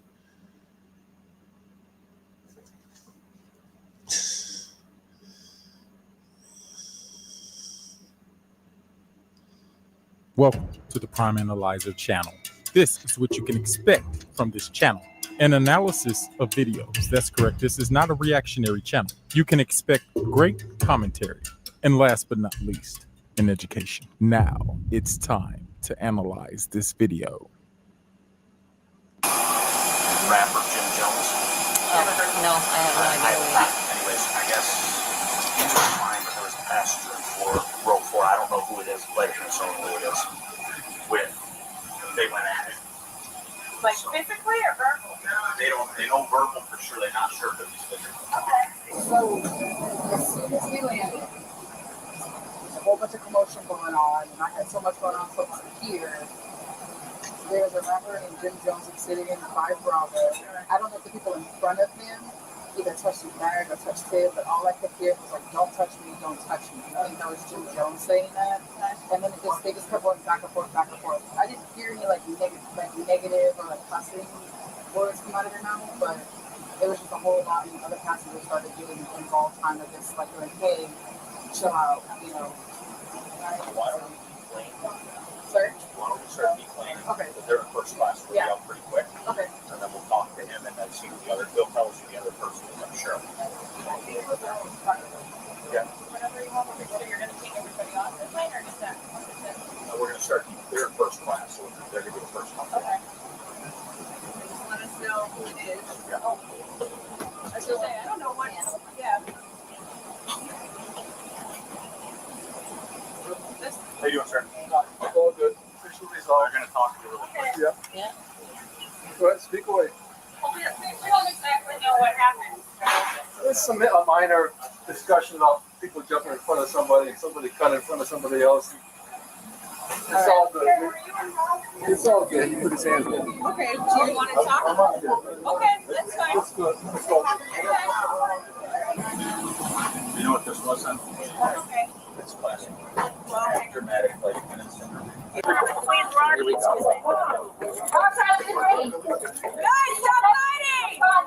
At the escalator, lower level. Hey, you, yeah, you, the one sitting on the couch eating chips. Get your butt up and take your nutty professor finger and hit the subscribe button so you can see videos analyzed by the Prime Analyzer like this. Guys, stop fighting! At the escalator, lower level. Hey! Knock it off! You're jumping? Knock it off! Knock it off! It's totally on the street. Knock it off! Knock it off! They jumping me. Foxtrot 2-3, you got. I'm not going Knock it. nowhere. Ah! I'm not Sit going down. nowhere. Sit your I'm ass gonna down. sit there. Okay, good. They jumping me. Sit down. Yo. Sit down. Sit your ass down. Hey. You're not hit me. You're not. Stop. Okay, I totally disagree with the way that the sheriff's department edited the body cam footage, where some people involved in the incident have their images concealed and others don't. The airport is a public area, and I am always in disagreement with the police departments editing body cam footage because it could possibly compromise transparency. However, did you know that in many cases, a fight in an airport is treated as a local crime? Though federal charges can also apply depending on the specific circumstances, Airports are a unique venue where both local and federal laws can be enforced. So jurisdiction depends on the details of the incident. I'm not going nowhere. Ah! I'm not Sit going down. nowhere. Sit your ass I'm down. gonna sit there. Okay, good. They jumping me. Sit down. Yo. Sit down. Sit your ass down. Hey. Do not hit me. Do not. Stop it. Hey. Stop it. Let go. Let go. Go sit down. Sit your ass down. I don't care. Sit your ass down now. I just say, just sit your ass down. Nobody cares. You're not listening. You need to sit. Because you're not listening. Oh, yeah. You're getting. Dude, you're bleeding all over the place. Just stop. Stop. Stop moving. Stop moving.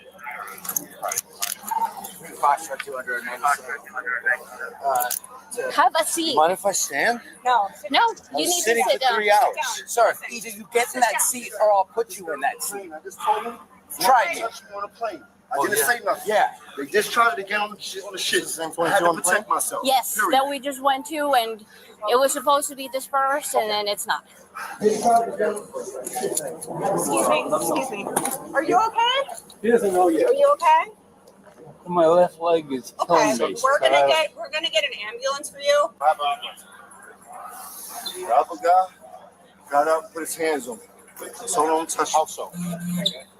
Don't touch my arm. I grabbed him. Don't touch me. Pilot called him, walked out, asked me if I need help. I told him the man put his hands on me, but I want to leave. The dude is taunting me. This the whole way. Yeah. Me and him get to tussling. I get down here, the other dude starts jumping on me like he's helping. This guy. And this all originated from the flight. You guys had words on, and you said he touched you. You did? I just want to go home. I'm sorry that the old man got into it because he had nothing to do with it. His friend is the one that jumped on me and tried to help him out for no reason. They don't even know. Is he with anybody?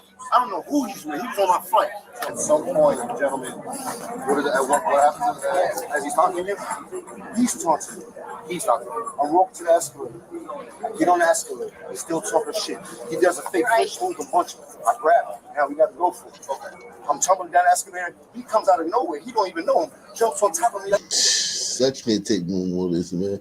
That's a lot, man. That's a lot to ask, man. That's a lot to ask.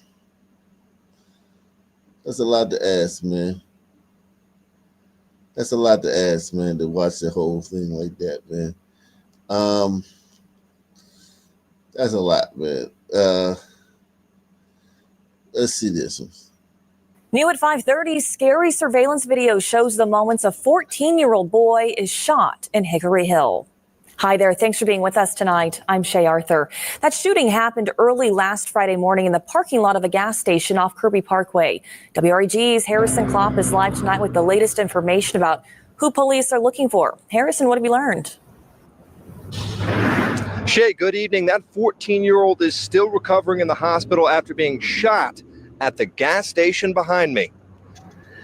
And according to the boy's mother, this altercation that you see here happened outside this Hickory Hill Exxon gas station when the two men asked the boy to give them everything he had. One of the men is carrying an AR-style rifle, and the video that you're seeing shows the two men talking to the 14-year-old. Eventually, one of the men walks up to the 14-year-old, points his gun at him, and shoots him at point blank. It's unclear if they got away with anything, though. The two suspects then fled the scene running northbound on Kirby Parkway. We also have surveillance footage of the two men in the gas station before the shooting happened at 2:56 in the morning on Friday. Both men are wearing hoodies, but you can see that rifle on the waist of one of the suspects. The two men shortly left the gas station, and just minutes later, one of them shot the 14-year-old in the abdomen, where he is still recovering in the hospital. And Shay, we will have more reaction on this tonight from Hickory Hill. I'm Harrison Klopp, your news leader, WREG, News Channel 3.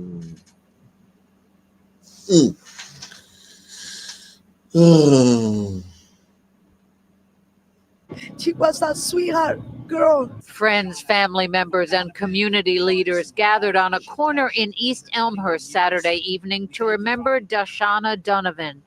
Police say this masked man chased the 21-year-old woman into her home before shooting her to death. We are asking that this suspect turn himself in, and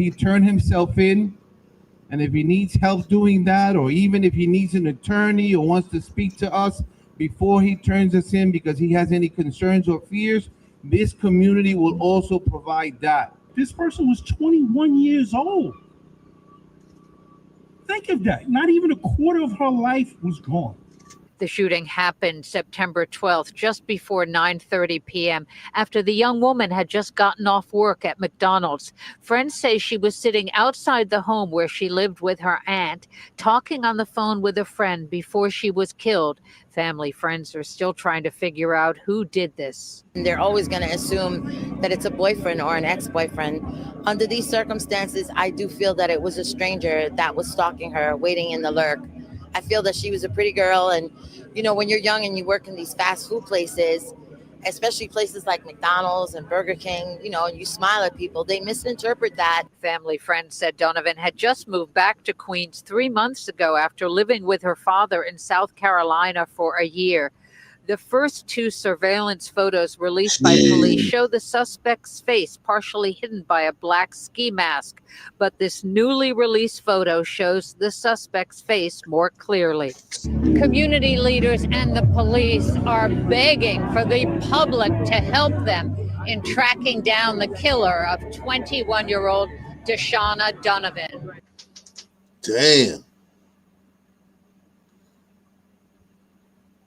Thanks for joining us here on News 12 The Bronx. I'm Amanda Bossard, and police have charged a man in the deadly stabbing of his girlfriend near City Island. He was escorted out of the 45th precinct in handcuffs. Take a look as 44-year-old Franklin Batallas held his head and didn't say anything as he was walked to a car. That will take him to court to face his charges. News 12's Natalie Hernandez outside of the precinct with the latest on what this investigation revealed. Natalie. Yeah, Amanda, we're outside of the 45th precinct right now, where police just walked out with 44-year-old Franklin Batallas, and he's being charged with murder in connection to the stabbing death of his girlfriend, 30-year-old Anthony. Wow. A lot of stabbing going on, man. Wow. We begin tonight with breaking news out of Shelby Township, where a woman was stabbed to death at a Meijer gas station. Yeah, police tell us this attack was not random and that they have a suspect now in custody. Fox 2's Camille Amiri joins us live with the latest on this, Camille. I can't even imagine someone coming at me with a knife. Just frightening. Yeah, this happened around 5 o'clock tonight. Police have left. I'm going to step out of the way real quick just to show you, if we can, Ian Wood, my photographer, just to show you what's going on here. There's still some crime scene tape up, but the people there, I believe, are Meijer employees. All the police have left, but a very traumatic situation, to say the least. I want you to take a look at some video. So like I said, this was around 5 o'clock at the Meijer gas station on Hall Road in Shelby Township. You can see a lot of police activity towards here very quickly, focusing their efforts on a silver SUV that was parked at the pump. Police tell us that this was a stabbing, that a man stabbed a woman. This was a domestic situation. She was rushed to an area hospital, but then later succumbed to her injuries. You may be seeing in the video, too, that there was a baby. This toddler somehow connected to the scene. The baby was still here when we actually arrived. We had a photographer here earlier, and then my photographer and I came here about 8:30, 9 o'clock. The baby was still here. I asked Meijer employees, what connection does the baby have? They would not tell me. Baby surrounded by police, unharmed. Police, like I said, not releasing a lot of information, but saying that the public is not at risk. The man, the suspect, took off, but they were later able to catch up to him a short time later, and he was in placed in police custody. Again, the woman died from her injuries. And we did see family members here who were very distraught, talking to police, and of course, picking up that young child. Of course, all of this under investigation right now, but still a horrible situation. That vehicle just recently towed, that silver SUV towed, and of course, this gas station closed for hours. It is now after 10 o'clock. Again, that crime scene tape still up. Police left at about 9:58, right before the show started. But just a horrible situation altogether. But to see that child with our own eyes, not only on the video that our photographer got earlier, but then with our own eyes when we pulled up behind the Meyer, to see that child seemingly in good spirits, calm, surrounded by police officers until family members could come. That was relieving, but still a horrible set of circumstances right now. Of course, we're hoping to learn more tomorrow morning, but for now we're live in Shelby Township. Camille and Mary, Fox 2 News. Yeah, and a lot of stabbing going on tonight. Damn. A lot of stabbing going on tonight. A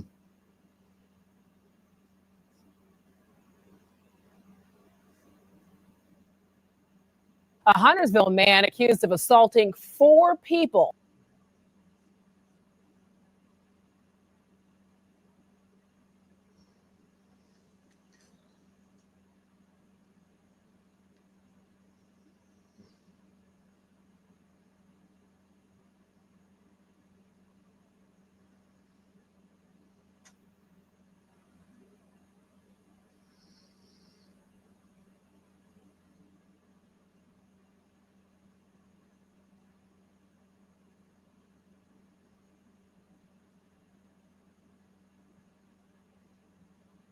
Oh man.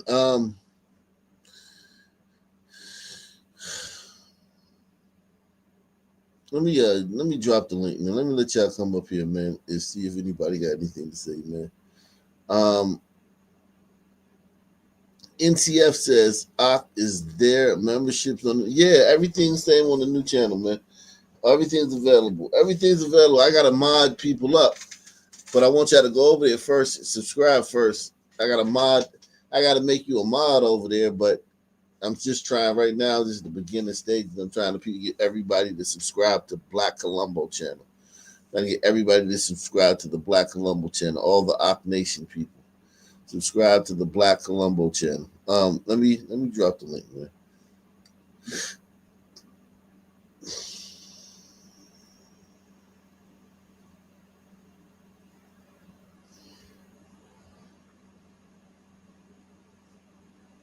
Salute.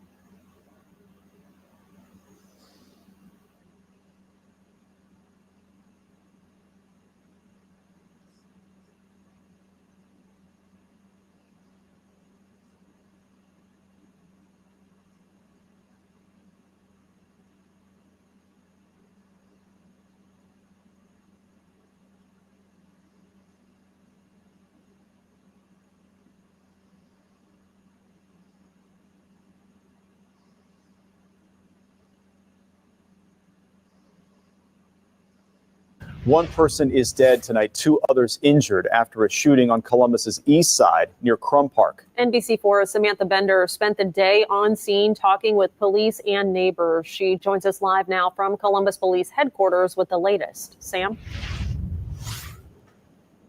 Well, Jen and Jared, I spoke with several neighbors off camera who tell me, unfortunately, this incident doesn't shock them. In fact, many are looking to move due to the high volume of crime they see in the area. Now, to give you an idea of where the shooting occurred, it happened in the 3200 block of Sterling Lane near Stelzer Road, just a few blocks from East Columbus Elementary School. When officers arrived shortly after 9 this morning, they found 3 victims with gunshot gunshot wounds. According to Columbus Police Sergeant James Fuqua, one woman died from her injuries. The other two people were taken to area hospitals and are expected to be okay. Multiple scenes were sectioned off with crime scene tape, including an apartment complex and a nearby alleyway. Sergeant Fuqua tells me because of the complexity of the scene, they had tons of homicide detectives and investigators there working to piece together what happened. No direct threat to the community at this point. We do have the suspect in custody, and they are being very cooperative. I'm told by Sergeant Fuqua the suspect in custody is a female. Like he said, they are cooperating with police. Local for you from Columbus Police Headquarters. Jeez. Columbus, Chicago. New at 5:30, police say a licensed gun holder shot and killed a man trying to break into a West Side apartment this morning. WGN's Courtney Spinelli is live in East Garfield Park with details on what led up to the confrontation. Courtney. Yeah, good evening. Sources close to the investigation say the man had managed to break a window and was still trying to get inside the apartment when he was shot. His name has not been released as of tonight, but we're told he has a long history of domestic violence and was arrested just last month at this same address. This is like a shock, to be honest. Chicago police say it was just before 7 Saturday morning when an attempted break-in turned deadly. The scene unfolding on a balcony behind this apartment building near West Monroe Street and North Homan Avenue in East Garfield Park. Okay, so part of the crime scene is actually inside the apartment? Yeah, 99. Sources say a 33-year-old man was banging on the back door, threatening to kill a woman and her children inside. She called 911 and a relative who was able to get there quickly. The man continued trying to get in, smashing a bedroom window. Sources say the relative, a 28-year-old woman, fired from inside toward the man on the balcony, hitting him multiple times. The woman, a concealed carry license holder, was taken into custody for questioning. I honestly didn't hear anything. That's so crazy. A neighbor says she slept through the shooting, now learning what allegedly happened. I can only imagine like how her kids were feeling and everything when this was going on. That's really scary. While the medical examiner's office has not yet released the man's name, sources tell WGN he's no stranger to law enforcement. Chicago arrest records show he's been arrested at least 64 times in the city since 2009. At least 64 times? Tell WGN he's no stranger to law enforcement. Chicago arrest records show he's been arrested at least 64 times in the city since 2009, at least a dozen of those for domestic battery. His convictions include domestic battery, aggravated battery of a peace officer, and violating an order of protection. Court records reveal a long history of domestic violence cases, including one from late August, where he was arrested at the same home on West Monroe. Now, as of tonight, no charges have been announced against the 28-year-old woman who was taken into custody for questioning. Area 4 detectives continue to investigate this and, of course, ask anybody with information to give them a call. For now, live outside the 11th Police District, I'm Courtney Spinelli, WGN News.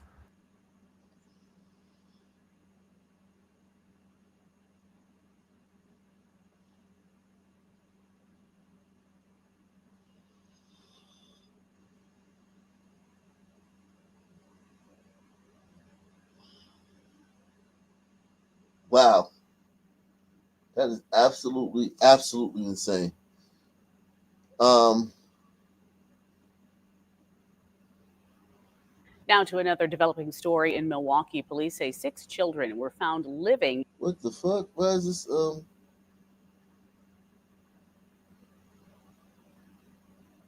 okay.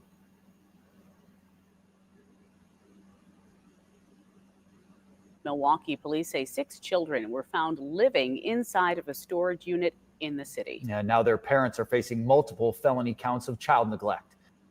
In other news tonight, charges for the 17-year-old girl prosecutors say ran a red light during a police chase before slamming into a mother and her 2 sons, killing them. Deshauna Eggerson faces several. In other news tonight, charges for the 17-year-old girl prosecutors say ran a red light during a police chase before slamming into a mother and her 2 sons, killing them. Deshauna Eggerson faces several charges after the Tuesday night crash at 35th and Fleet including 3 counts of reckless homicide and operating a vehicle without a license causing death. 50-year-old Claire Moo, 15-year-old Carla Moo, and damn, she killed a whole Korean family, yo. She killed a whole tiger family, man. Running from the police. After police, a girl, a goddamn female, a woman running from police.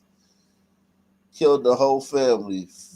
Claire Moo, Carlan Moo, and Moo Nay Ta. Killed all of them.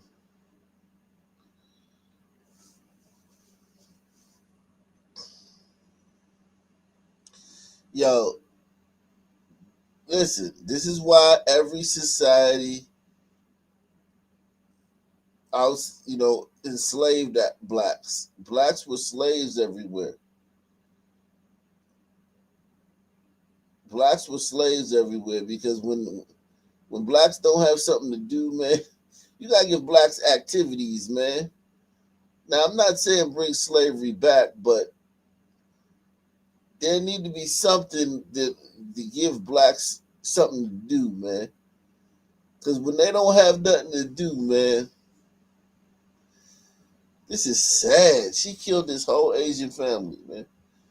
Just obliterated them. For the 17-year-old girl, prosecutors say ran a red light during a police chase before slamming into a mother and her 2 sons, killing them. Deshauna Eggerson faces several charges after the Tuesday night crash at 35th and Fleet, including 3 counts of reckless homicide and operating a vehicle without a license causing death.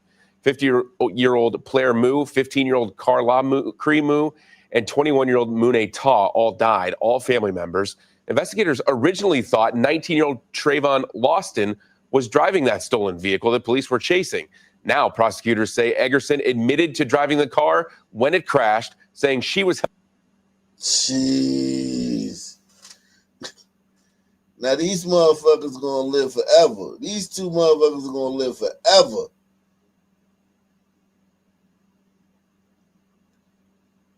And that Asian family is gone, man. And these 2 motherfuckers are going to go. They're going to do their time. They're going to come home. And they're going to be just awful people again. They're going to do their time, come home, like keep getting arrested and keep getting locked up for stupid shit. And keep being like hood boogers and shit.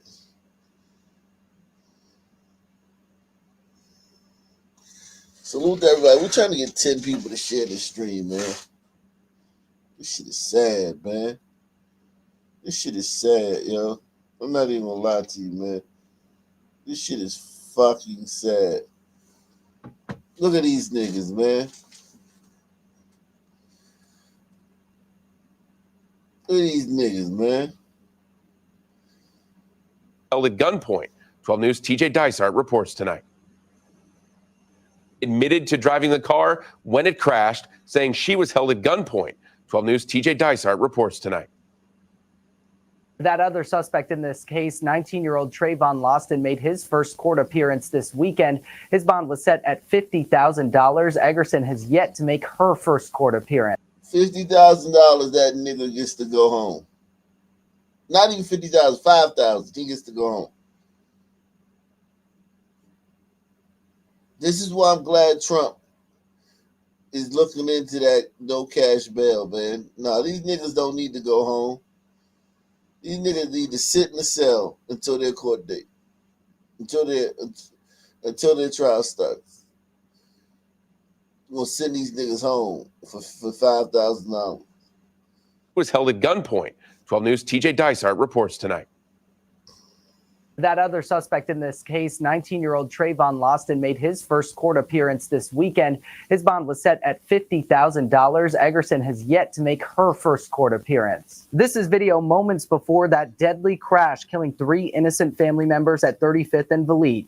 Now, according to the criminal complaint, this all started Tuesday when Eggerson sent a text message to Lawston asking him to pick her up to buy her alcohol. The 2017 Dodge Journey Lawston was driving, police say, had been stolen out of Indiana. The criminal complaint says moments after Lawson picked up Eggerson, he got tired of driving and let her behind the wheel. When officers attempted to pull the car over for speeding, Eggerson sped off, telling them she only fled from police because she found out that the car was stolen. Another passenger in the backseat told police Lawson was forcing Eggerson to drive at gunpoint. It is alleged that this defendant told DCE to drive and also told her, quote, "Don't stop," end quote, while he had a firearm in his hand. Now, according to the criminal complaint, Eggerson first told police that she was the passenger in that stolen car, but it wasn't until officers showed her body camera footage of her asking, quote, "Who did I hit? Who the expletive did I hit?" that she admitted to being the driver. In the newsroom, TJ Dysart, WISN 12 News.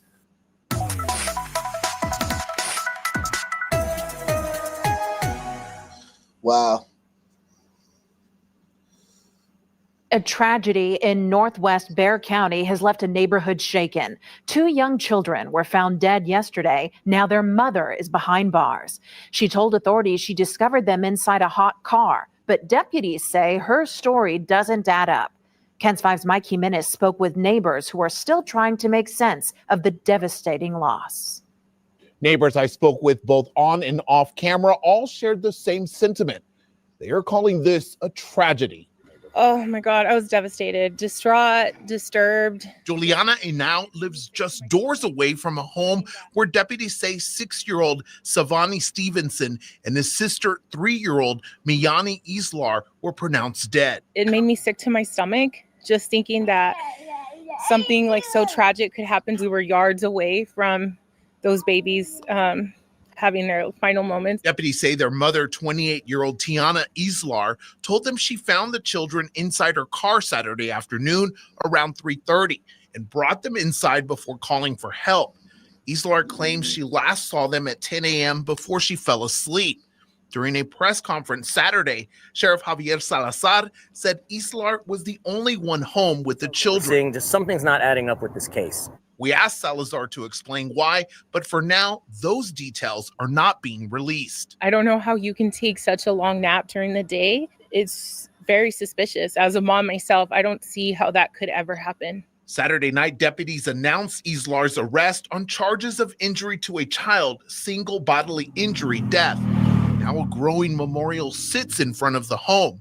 We spoke with a neighbor off camera who came to drop off flowers, who called the deaths a tragedy. Damian Charles, who provides cleaning services at a home across the street, says he's met the family before and was shocked by the deaths. And with all that's going on in the world, that's one of the last things you want to hear. You know, kids so young done passed away. You know, it's just sad, man. Charles says his heart goes out to the family who are now dealing with the loss of 2 innocent children. I just hope that the babies are at peace. Deputies say they are waiting on an autopsy report, which will determine the cause and manner of death. And they expect to have that information Monday. Mike Jimenez, KENS 5. Okay, so, wow. All this stuff is happening today, too. Like, it's just a shame, man. They cause so much trouble, man. I'm talking about sons cause a lot of heartache, man, and despair every single day. Neighbors living in West Baltimore's Upton neighborhood are calling on city leaders and police to help them curb crime on their block. And for months, those living in Harlem Avenue say they have been trying to protect their properties from squatters and thieves. But What's going on, S Freak? Hey, what's up, Ak? How are you? Sad, man, seeing these lives being ruined by sons that literally won't care about it, like literally don't care, like, you know what I mean? It's sad, man, because I know these people are thinking like, well, yeah, you know, we got this thug off the street, but it's like, man, that thug was going to prison anyway. He didn't have to kill you to go to prison. I mean, if they kept them in prison, none of this shit would have happened. But let's face it, if they were to hold sons to the letter of the law, they need to build more fucking prisons. Like, you know what I mean? And Like I don't think all those people that we don't have enough people who want to be CEOs or do any of that other stuff. So it's hard to house them, you know. But Yeah. I don't know if we're gonna. I don't mean to go off topic, but there's something that's been on my mind, and it has to do with the paradoxy of sons. Sons Um, don't care. Sons don't care about their own people. They'll kill their own and beat their own children to death and whatever. But yet they're so tribal. How do you how do um, you reconcile the juxtaposition? Uh, well, the tribal nature of sons, it it makes sense though. Like, I mean, like breaking up in small factions and groups, like and separating and everything. It does make sense, man. It would be hard to feed a lot of people if you don't have the brain power to have efficient agriculture and efficient, hunting techniques. You would need to make smaller groups so you could feed and survive that group. Because if the group was very large, that would become like like a city or a state or a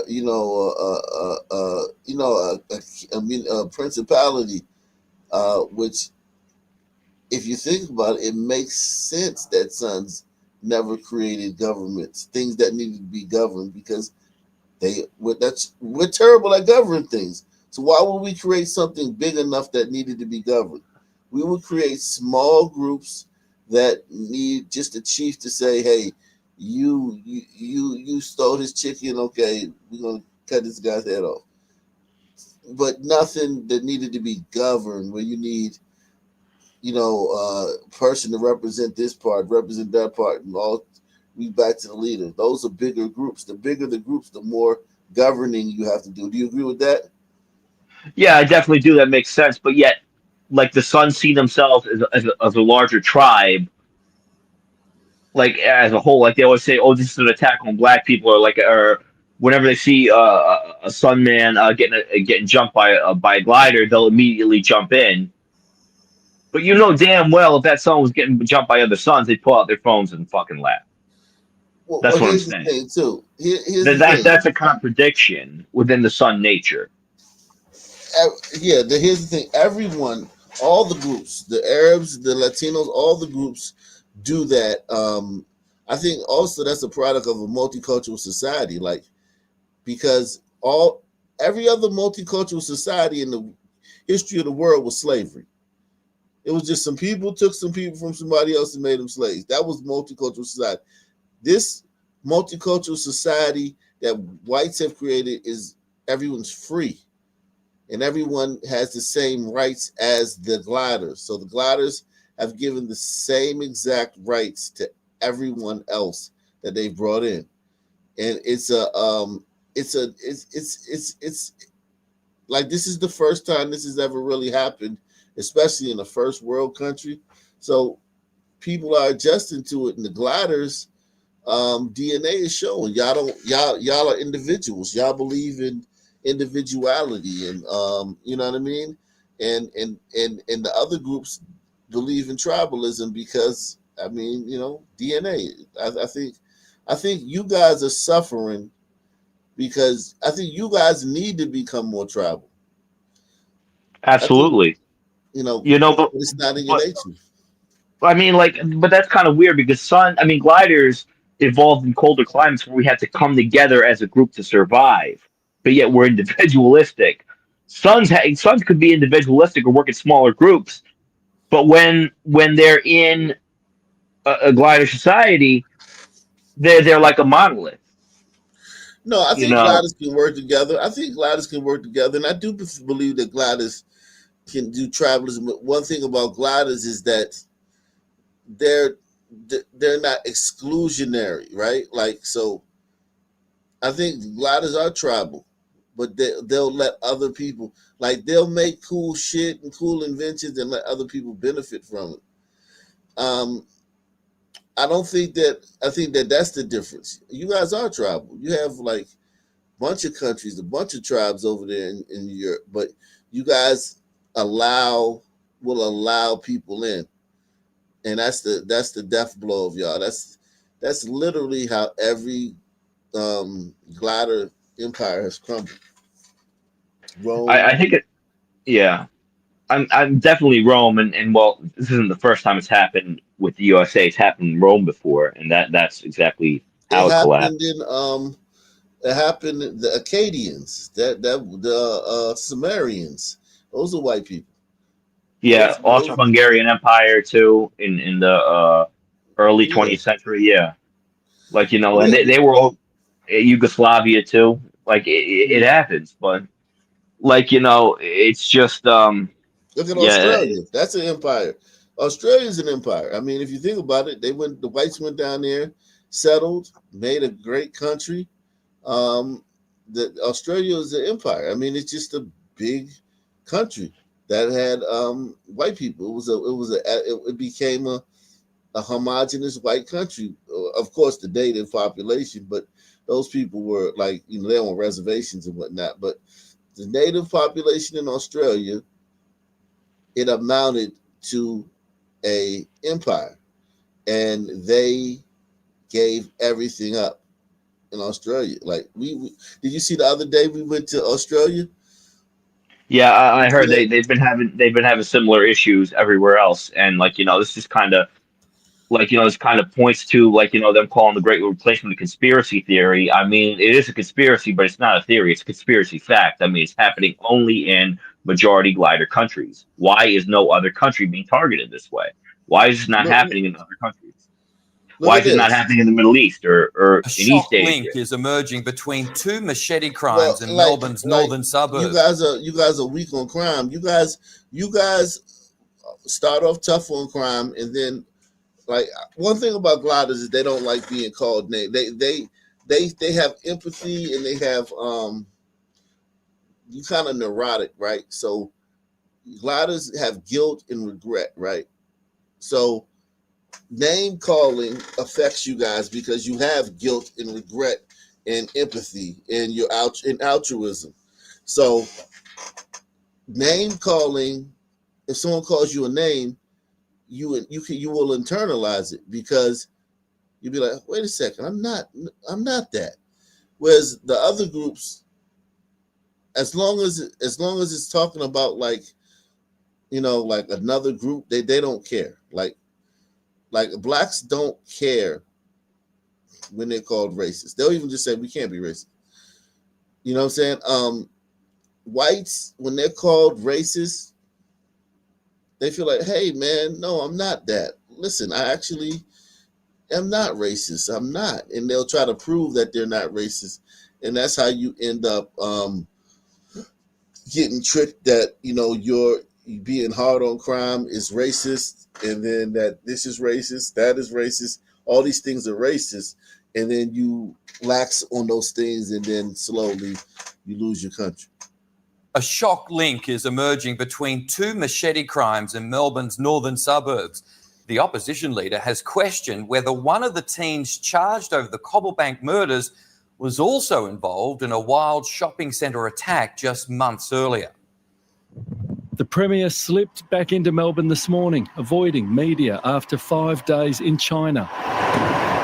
This trip seems to be all about the pictures and not much about the investment. Jacinta Allen returns to persistent issues, including spiralling crime. To not answer the questions that You see these motherfuckers walking around with these fucking knives and shit.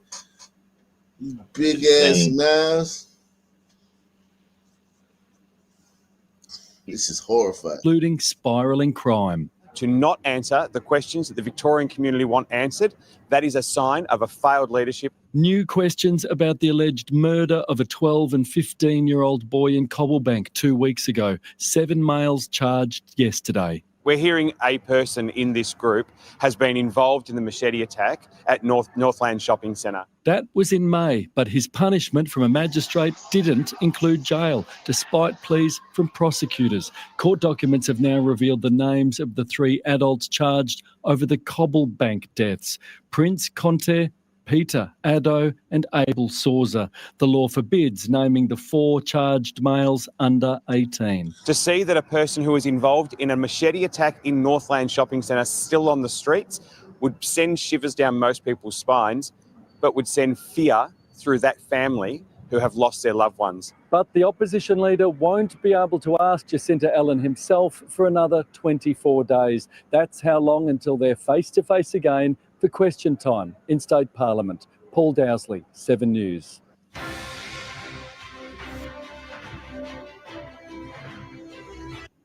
I see what you're saying about the that's horrific, and that's why Australia also gave up their guns too after the Port Arthur massacre in '96. But I see what you're saying. It's like sons will like go in mass on social media and say gliders are the most evil people in the world. I'm like, if we were so evil, you would not be able to cripple us with name calling.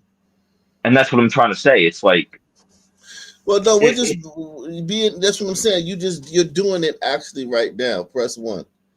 You're doing it now. I know this about us. My son said this about us. Like it doesn't mean anything to us. The words we throw at you don't mean we're not processing those words. We're just throwing them at you because we know they work. They have an effect. But that's what I'm saying. We're not like saying you're racist because of this. No, we're like, oh, we get stuff when we call you racist. You're racist. You're racist. You racist. You racist. Give me stuff. Give me stuff. You racist. Give me stuff. You racist. Give me stuff. It's just it's that, and you're like, oh my god, you're turning into fucking goddamn Play-Doh and shit, trying to figure it out and shit, and it's like no, it's not that deep. I'm just saying that's what I'm trying to say. If we were so evil, we wouldn't give a fuck about you motherfuckers. That's what I'm saying. That's how you shut that argument down. But of course, you can't reason with some people. But even that thought is you lose when you think like that. Why are you reason? Press 1 if you understand what I'm saying. Like just the thought. If we were so evil, we wouldn't. No, that's a weak thought. That's a weak thought right there. If we were so evil, we wouldn't. No, you just don't even think like fuck that. Nah, fuck that. Don't even think like that. So why should I be thinking? Once you think like that, you've lost. So let me just ask you this one. What should I think? I should say I don't give a fuck. Fuck you. Like I said the other day, fuck out of here. Yeah, you gotta say get the fuck out of here. Gliders gotta get the fuck out of there in their life. Get the fuck out of here. Yeah, but then we got to deal with son violence and sons getting violent, and we go to jail for defending ourselves. Then you got to deal with son violence. What do you mean then? You will deal with son violence anyway. You're gonna deal with son violence anyway. You're gonna deal with desert demon violence anyway. You're gonna deal with Umbrito violence anyway. You're gonna deal with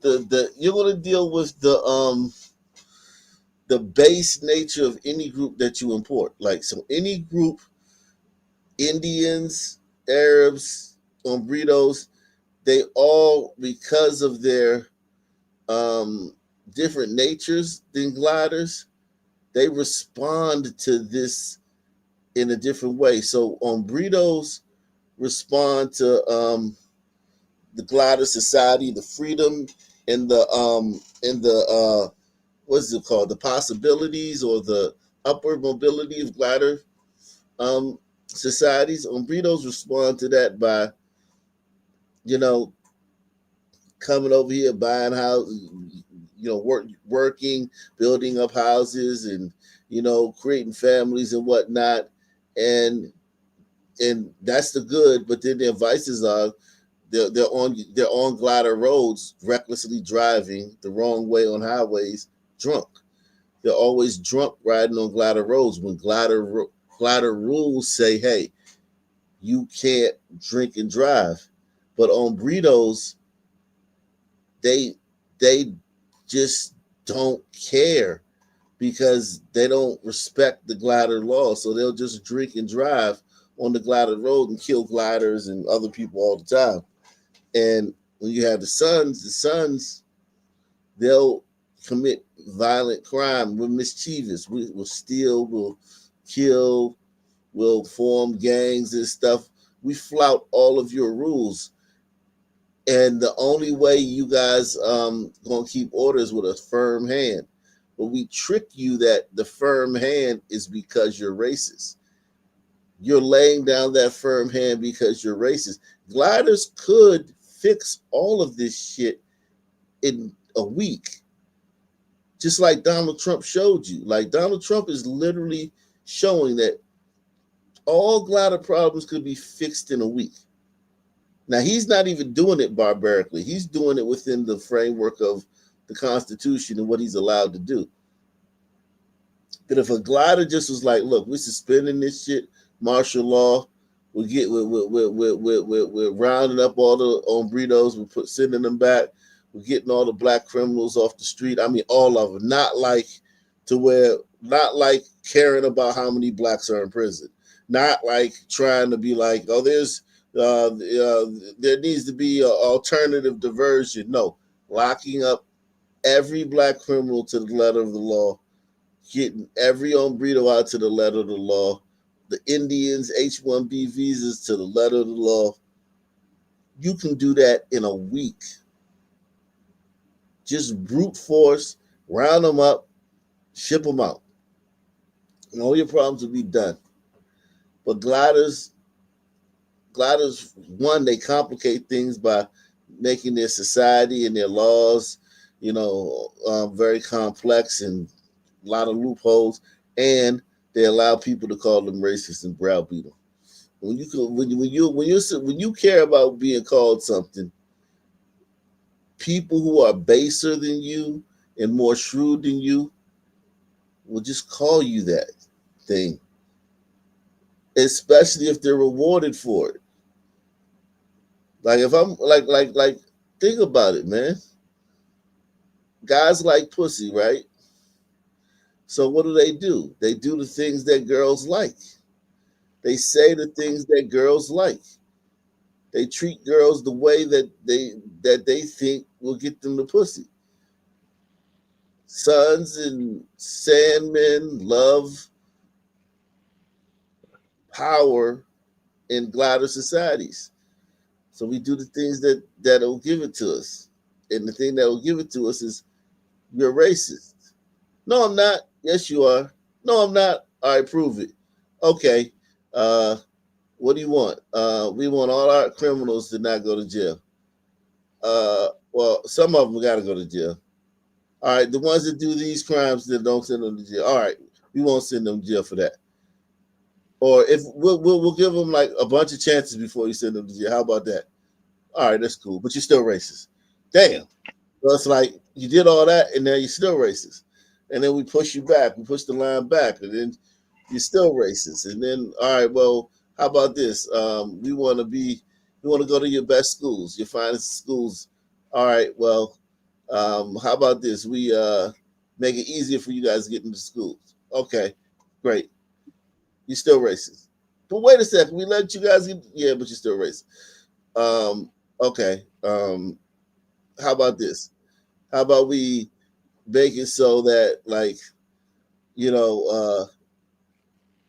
we'll give you your own schools. You know what I mean?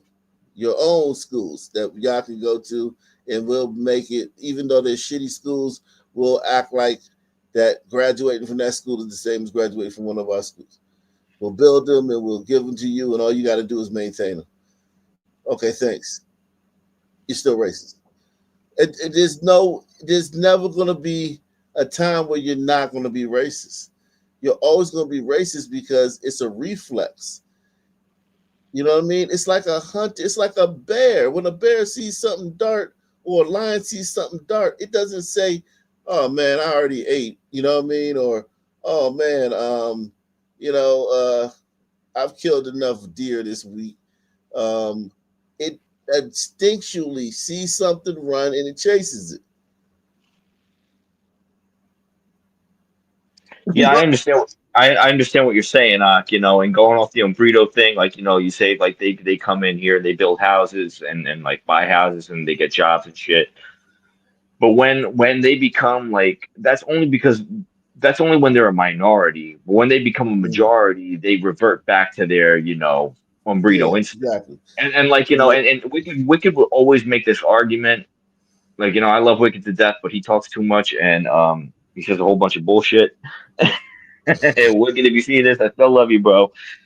But he's like, oh yeah, why can't we just come over this and that? And I remember New Guy and fucking Fisherman would say, you know, yeah, that's only because you're in a majority glider country, but when it becomes majority of Brito, it still turns to shit. I mean, like he would say, like, oh, but son, like, Umbritos don't commit as much crime as Sons. I'm like, yeah, but you look at the major cities in Central America, like Guatemala City, Tegucigalpa, Honduras. They are the most violent cities in the world, even right, more violent than sub-Saharan African cities, you know. right, So yeah, because they're run by them. You got to understand too. Like they they're not going to run government as efficiently as gliders. Like gliders, as much shit as we talk about gliders are corrupt, gliders are actually the least corrupt. Their government actually is, you know, run like, you know, a government. Those Umbrito governments are going to be corrupt like hell. They're going to like take bribes. They're going to like, you know what I'm saying, to be fucking with the cartels and shit. Like, you know what I mean? So it's like, the problem is too that every government is like a copy of the glider style, right? So if yeah, you go to Venezuela, they have like a Congress and, you know, representatives, and that's not their natural. Those people, their DNA wouldn't have created that. It would have created something different. right. I got you. It'd have been more like a narco state or more like a cartel state. Like that's what they would create. So A failed salute to you, state. but yeah, but it wouldn't be a failed state. It would be their thing. It would be their way of governing. Their way of keeping their. That would be brutal too. Here's the thing: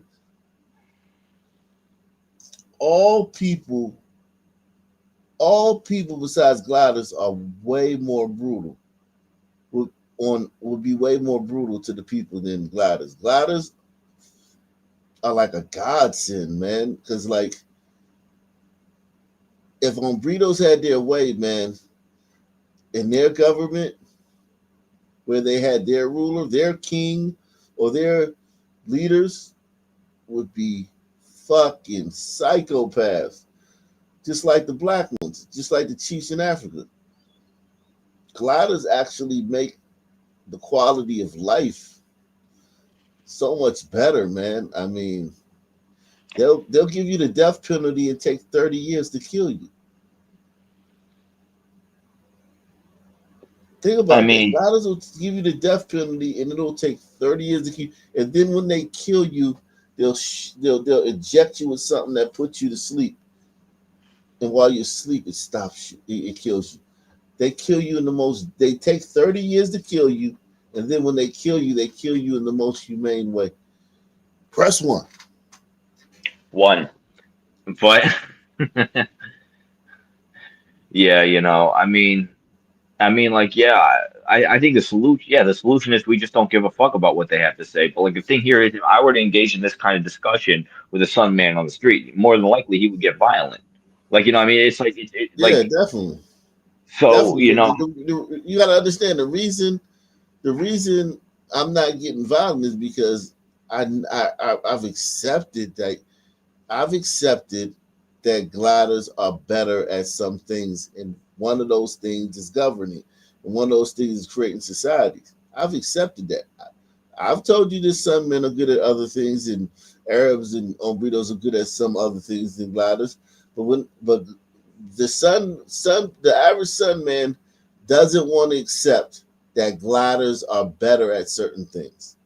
but That that's what I'm saying. resistance is what makes them get violent. Well, they don't have impulse control, and like I said, the son lives for his ego. Like the son doesn't have guilt. The son doesn't have shame. The son doesn't think about the future. The son thinks like the son is very macho. The son cares Mm-hmm. about how he's perceived, and like any little thing is an attack on my manhood. You know what I mean?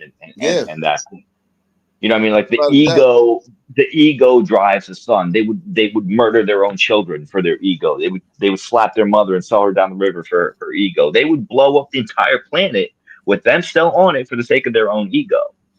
Right. Whereas gliders, like they think about like how certain acts, what certain behaviors and certain actions would lead to, the consequences, this, that, and the third, and we try to maximize, the benefits for themselves and everybody. The Mhm. sun is in his emotions. That's another thing. The sun is that's another paradox about the suns is they're very manly, but they're also very womanly at the same time. They're driven by their emotion.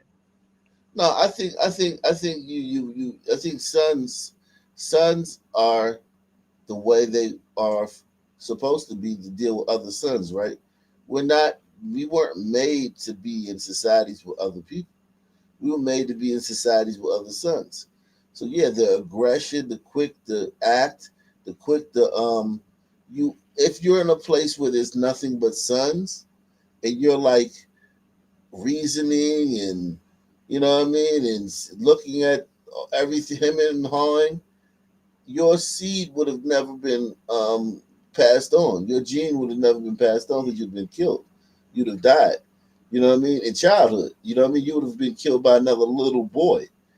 You know what I mean? Another little boy would have killed you in the whatever the African playground or schoolyard. You know what I mean? You would never have made it to adulthood if you weren't aggressive around sons. If you weren't ready to kill them in a heartbeat.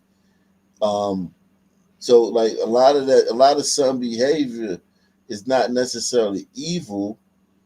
It expresses itself as evil in the glider society, but in a full son society where the fucking chief will fucking have a bad dream and sacrifice 100 people the next day. Like you gotta, you know what I'm saying? You gotta be vigilant. You gotta be on guard, and you gotta be quick to. You gotta be, you know what I'm saying? You gotta be quick to where resources where especially sons don't create a lot of resources, right? So like They don't create they're anything. They live organically. They live off of land. Whereas, like you said this before, and you said it perfectly. Gliders alter their environment. Tigers do the same. The northeastern tigers, Koreans, Chinese, and Japanese, right. but the other groups not so much. Hunter gatherers, just like if you look at the Filipinos, right? They're the brown Asians, right? What do? Yeah, Even in this society, they still hunter gatherers. Pack. They go in the trash and pick out the old food. They're hunter and gatherers. They're still hunting and gathering in 2025. Press one. You know what I one. mean? They're hunting their nature, but that doesn't make them bad. That's just who they are. They're not supposed to be in a society with like a president and planes and fucking trail tracks and fucking stop signs, and they're not supposed to be in that. You know what I mean? They're not supposed to be in that society.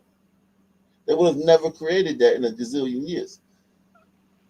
Right. But the thing here, this is just leading to, what I was going to say before. For us to accept this as a society, gliders have to be open about this kind of stuff. But for the second we're immediately going to face violent backlash from the Suns, and that would escalate any current Sun violence Yeah, but you we're can already just stamp facing. that out. You can stamp out the Suns. One thing about the Suns too, though, like if you notice about the Suns, like they respect violence, and that goes into like their nature, right? They respect violence. Violence. If you hit Suns with overwhelming force, they'll respect it. Like they respect violence. A son understand, and it's almost like that's the only thing that they understand. Is like, okay, this guy's in charge. This guy's not playing. He's the one in charge. That's how we. If you ever been in the Sun neighborhood, the guys that are in charge, the OGs, or as they would call them, or the YNs, the people that, for all intents and purposes, run the neighborhood, whatever. They're all extremely violent psychopaths. The OGs aren't fucking nice guys. The YNs aren't nice guys. You know what I mean? Like these are fucking people that are brutal. They run the community. Their power is tied to violence. Yeah, I understand that, but like I'm saying, like I don't think the gliders, like the average state-of-the-day glider, is prepared to deal with, the violent nature of the sun. And that's what I'm trying to say. That's why we have to tiptoe around No, this but kind you of thing, don't have to because deal with it. I You deal think with it with your society. Listen to what I'm saying. You there, deal there with aren't enough it. cops to corral 40 million No, sun no, people in this no. You country. deal with it with your law. Like Gladys created the law, right? The law in the Constitution. You deal with it like that. You do what Trump is doing. You you get tough on crime. Like, okay, no cash bail, stiffer sentences. You know what I mean? The National Guard. You glider individual man, nah, yeah, you're not gonna go out there and fucking jack up some sons and tell them to get the fuck out. No, no, you don't do that. That's not how y'all operate. Y'all operate by like through the law. You know what I mean? You use the law. I understand that, but like for us to, we would have to acknowledge racial differences on a mass scale and become monolithic. Like I'm just saying the plan I think gliders should adopt. No, you don't Acknowledge have to racial. become monolithic because the group that is the group that is the hardest, the that takes the harder line against those things is in power. All you got to do is do it while you're in power. Like when they wanted fucking trannies to play sports with girls, they didn't fucking like ask Republicans if it was okay. They just did it because they were in power. When they wanted to open the border, they never asked the Republicans, hey guys, what do you think about this? They just did it. So now that you're in power, you have to just do it. It's really that simple. But you're a glider, so you're hemming and hawing, and you're thinking about your neuroticism is kicking in. You're thinking about all this other shit because you're a glider. Press one. One, yeah, and that's true. I'm doing it now, but I'm actually like this is actually helping me, get these arguments out and like make like it exposes these arguments and it shows you how to deal with them. Yeah. I'm kind of deprogramming myself right now. I mean, I'm pretty basic. You've heard me on the show before, but but we would have to get the funds out of America. No, you don't. You don't have to get the Suns out of America. Here's the thing: the Suns need firm and heavy-handed punishment, and it has to be done quickly because that's our nature. You guys give us a court. You guys arrest us. Give us a court. Send us in front of a judge. Release us on our own recognizance. Give us a court date. 3 months later, like our nature, that doesn't work with us. We can't. We don't know. Then we come back to court, or we're being punished for something. We've done like 1,000 things since then. We haven't gotten caught for. Will you bring us back to court for the thing you caught us for at the first time? Why do you think sons get arrested so much? Some criminals are doing stuff all the time. They're getting caught for some, they're not getting caught for some. But when you bring them back 3 months later for some specific thing they did, it doesn't register in their minds like that. This system, with sons, you would have to like arrest them, and try them like that week, and then give them their punishment that week. And that would create a situation where we would be the same as y'all. You can get arrested and you can be released, and you'll be scared and like, oh shit, I gotta straighten up, and because I gotta go to court in 3 months to address this thing I just did. So let me I only want this to be the only thing that I deal with in 3 months. I don't want to be dealing with a bunch of other stuff that's going to make my sentence longer. You think like that. The son don't think like that. The son, everything has to be immediate with the son. So you do need a 2-tier justice system. You don't need it to be like, you don't have to be like racist or like, I mean, not necessarily racist, but you got to be different. You got to recognize the differences in sons. You gotta give these sons, like when a son does something, you gotta fucking handle that shit right then and there. Yeah, that's why lynchings. That's why lynchings were so common back then, because like they were swift and immediate, and they were for very egregious crimes, and then it sent a message that what I mean. You guys fuck around, you're gonna find out. Yeah, and the other sons, it speaks to their soul. It speaks to the other sons. So okay, so yeah, so if I do something, I'm gonna get an immediate punishment.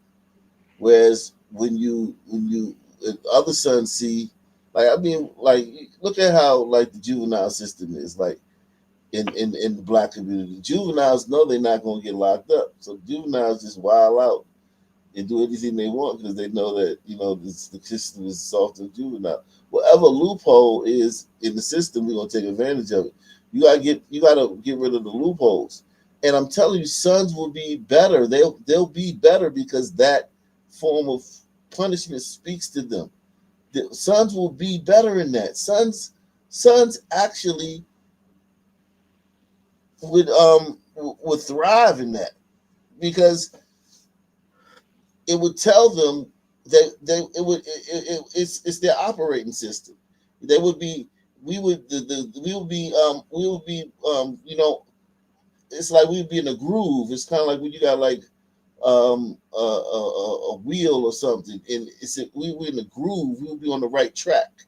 As you know what I mean? It would be. We would actually be more normal. You would actually be able to share spaces with sons if sons knew that their punishment was going to be immediate, swift, and firm. You could share spaces with sons. You could have a park where sons went to and glider families went to, and both their kids played together because the son knows, okay, if I do something here, my punishment will be swift and firm. And that's what they and that's what tells them not to do it. Kind of like how the Deep South operated during the Reconstruction era up until the 60s, like up until like the early 20th century, like because they understood son nature.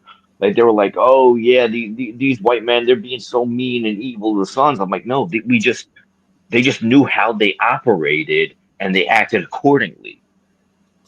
Yeah, it just Like all you gotta do is follow the way sun countries are. Sun countries with black leaders, they're firm and they're decisive and they're quick, and they they're firm. You know what I'm saying? Like Idi Amin, Charles Taylor, Robert Mugabe. All these guys are firm. They're not like they don't play around. They're not like going around asking the people what they want and how their decisions are affecting them. They're firm, and the people appreciate it. And the people stay in line because that's just how they operate. Trump is being firm, and what are black people doing? They're starting to ask for the National Guard in certain cities. You notice that? Cities are Yeah, starting yeah. to ask for it. It's starting to be like, hey, why are you not sending them over here? When you going to send them here? All it took was him to make one example. And the black people all like, yeah, we want that. We want that firmness. We want that structure. We want that you know what I mean? That heavy handedness. We want, to be patrolled and you know what I mean, and kept in line. You know what I mean? We want that. Kind of like a woman, how she wants to be dominated or controlled sometimes. That's why I meant sons can be macho, but Well, they could it's a also be little too different than feminine. a woman. It's a little bit different than a woman because the woman is physically weaker, and you know what I'm saying, and she has children that need to be But they protected have and that all kind that of stuff. mindset, you know what I mean? Like we need to be No, it's not. led. It's not like a woman. It's not like a woman. It's what I'm saying. That's our operating system. We need firm. We need that. Whereas a woman, she's small and don't have any muscles, and the world is a jungle. The world isn't like this back then. The world is a jungle. She's small, and when she gets pregnant, she can't defend herself, and she can't run, and she's always pregnant because there's no birth control when we evolve. So women want to be want a dominant man for a different reason, for protection, for life and limb, because you know what I mean, that man protects her life and her children's life. Sons need that firmness and stuff because just if in a society, if we form a big group or society, order, we need that for order of a large mass of sons. We require that for order if we're going to have a group of sons together. Women are looking to that man for life and limb. Think about if you're a woman and shit, and there's no fucking trains, planes, and automobiles and electricity, and you're fucking pregnant every other year. You know what I mean? And you got a bunch of little kids. You need somebody that can protect y'all. And you need somebody that can feed y'all. And then now that we're in a different type of world, society, because of technology and stuff, nothing has changed. Women still have that instinct. They haven't lost. They're not going to lose the instinct. They may lose the you know what I mean, the what do you call it? They may lose the necessity, but they're not going to lose the instinct. Just like sons don't lose that instinct as well. Yeah, yeah, I got you.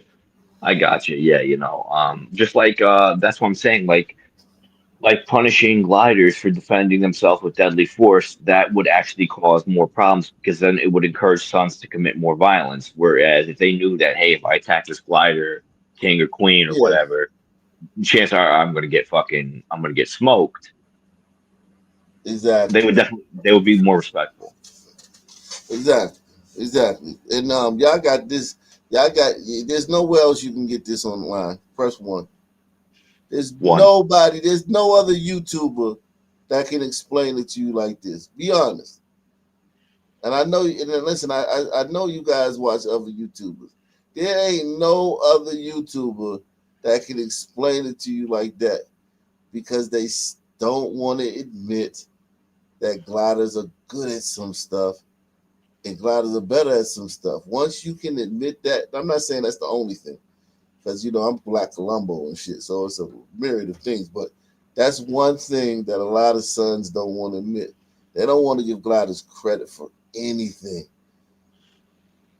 You know what I'm saying? They don't want to give gliders credit for any fucking thing.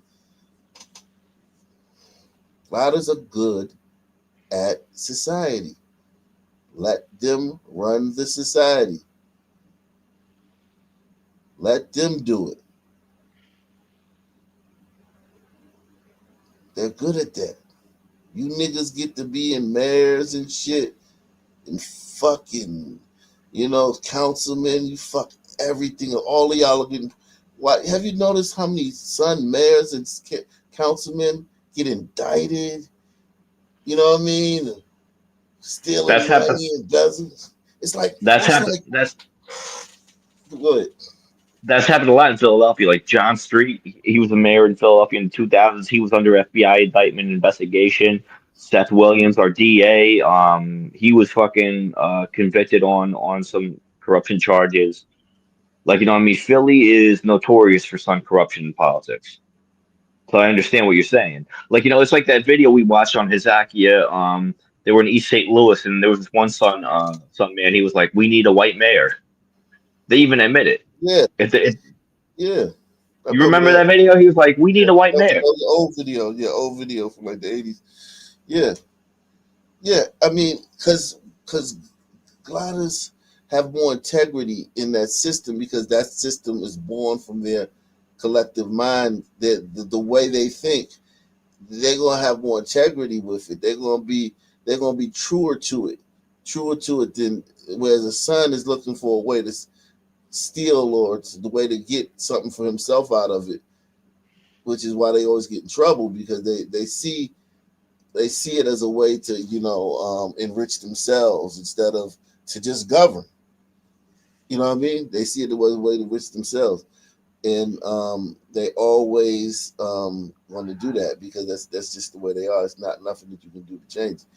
So it's like yeah, I think Gladys should govern. Like the worst thing this country did was have a black president, and he wasn't even a whole black president.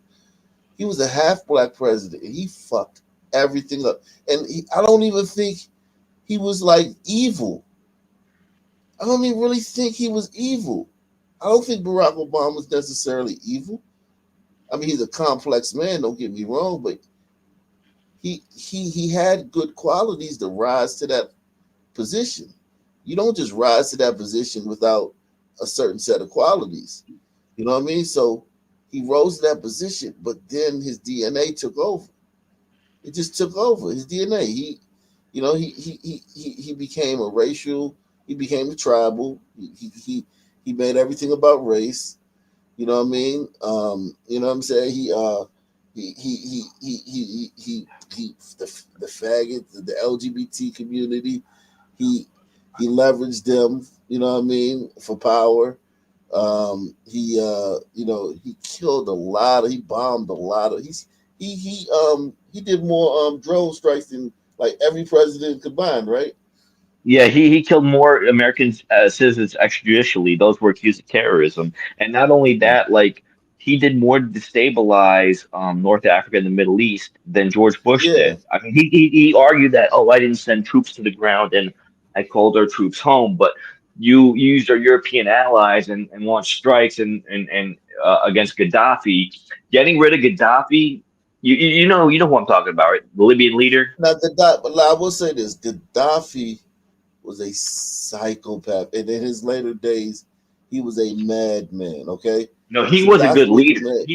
He provided education for his people, cheap No, he was fuel. You know, I firm. mean, He newly was firm. He was firm, and that's what works up there in the saying, man. He was firm. He was that's firm.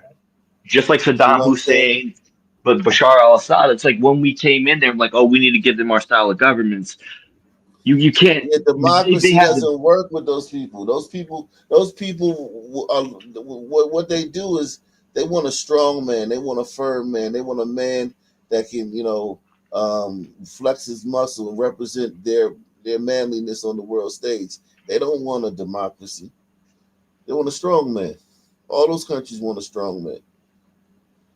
and that's what I'm saying. Like, you know, Obama, what he did, I think, by getting rid of Gaddafi, it created a whole lot of problems in North Africa, and it created this whole migration crisis. You know what I mean? Because he even admitted to the French president, I forget who his name is, I think Sarkozy or Hollande, one of those two, that if I leave, the floodgates are going to open. You know what I mean? And look at what happened. Yeah, see the thing about they basically told him, hey, if you leave, it's going to bring back slavery because Gaddafi had effectively abolished African slavery in Libya. In Libya, right? So Libya is a stronghold for slavery for eons. Blacks have always been slaves up there. He stopped it because he was firm. He didn't. He just said no. You know what I mean? Like, and if you're firm with those people, they'll do whatever. Like you can get desert demons to do anything if you're firm. The Turkish, you ever heard about the Turkish when the Turkey ruled the Arab world? Oh yeah, the Ottoman Empire. Yeah, my Yeah, people were under the Ottoman Empire for a couple hundred years. yo, they had Yeah. those Arabs in check for. They had those Arabs in check. I'm talking about in check. They wasn't acting like this. Those Arabs under the Ottoman Empire, they had those Arabs in check, because they were firm.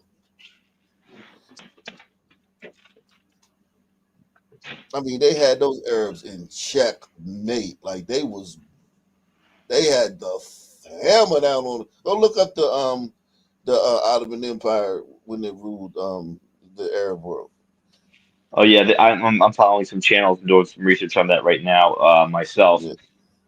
But Yeah. You but got to yeah, be this is firm. You have to be firm. That's the thing about you have to be firm with those type people. You can't like give those people leeway. You can't give them any kind of leeway. You have to be firm with them. like Yakub Floyd. He once made a point on the channel one time towards the end of the show, a live stream. He said like it's like dealing with a child. You know, they're not as developed as an adult. You know, you can't treat them as an equal. You have to understand that they're going to do stupid things. They're going to need guidance. They're going to need firm discipline and control. You know, you could also show them love and affection and all that other stuff, but without any of that discipline, they both have to go together. And that's especially how you deal with the son man. Or it's like dealing with an adult who has a very short memory and low impulse control. Okay, or like an adult that like, hey man, maybe like passing a law, you don't have to send it through all these channels and then everybody vote on it and then it take like months to pass the law. Maybe with these people, you just say, hey, this is the new law. You know? Yeah. Because if you pass it through all those channels and everything, they're gonna. That's not they can't. That's not how they do things in their mind. Their mind doesn't work like that. So it's like they're gonna take advantage of you and they're gonna screw you over if you show them that, hey, you have say in this law, or you know what I mean. Hey man, a homeless guy and a fucking billionaire that owns the whole block, they both have one vote, and it means the same thing. Those societies, they never would do anything like that. There's no way, you know what I mean. Some chick, bird brain chick would have 18-year-old chick would have the same vote as some fucking some fucking scholar or some shit. That's a European concept where everybody's vote counts the same. Nah, man, those people would never operate like that. It would be like, yo, these people make the rules. The powerful people make the rules, and the non-powerful people do what the powerful people say. Yeah, that's what happened in Iraq too. Like, you know, we got rid of a strong man, Saddam Hussein, and now we just did it in Syria with Assad, and then look at what happened. There was a power vacuum, and there were different groups led by a strong man. He had his army, and they tried to use violence to impose their will. So we get rid of one guy, somebody else is just going to come by, it creates a vacuum, and it just creates more bloodshed until they get the next strong man. It always leads Right. to there being a strong man in Exactly. and out. Is that because you have to understand too?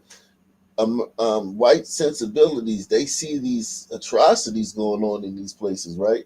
They come to these places and they see like the strong man, like he's a psychopath. I mean, he's like at dungeons, torture chambers. He'll massacre a whole fucking village here or there. But all that stuff is how the sausage is made. And the gliders will see that and call him like a war criminal or something like that. And no, that's just how the sausage is made over there. You know what I mean?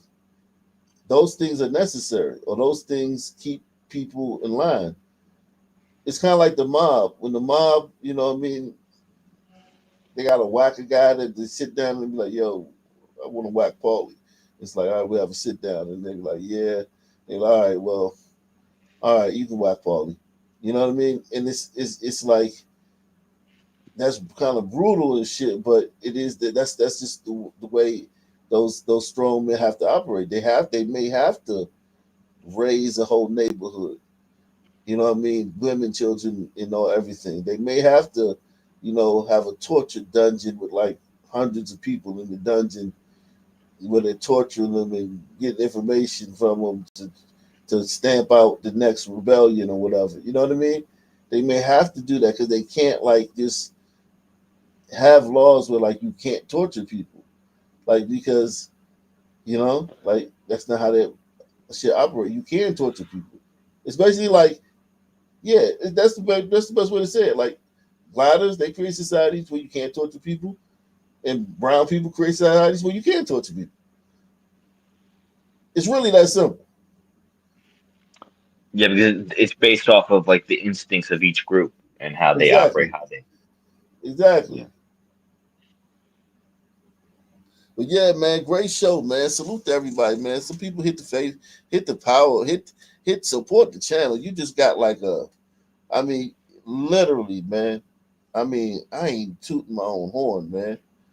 I'm not even tooting my own horn as freak, am I? No, you deserve if you are, you deserve to. That was great. Yeah, you can't get that nowhere else, man. It just is what it is, man. It is what it is. You gotta accept the world the way it is. You have to accept it. Accept the world for what it is, man. Salute to everybody, man. Get in the comment section, man. Hit the like button. I'm out of here, man. Same black time, same black channel. Salute, man. Salute. I'm out of here.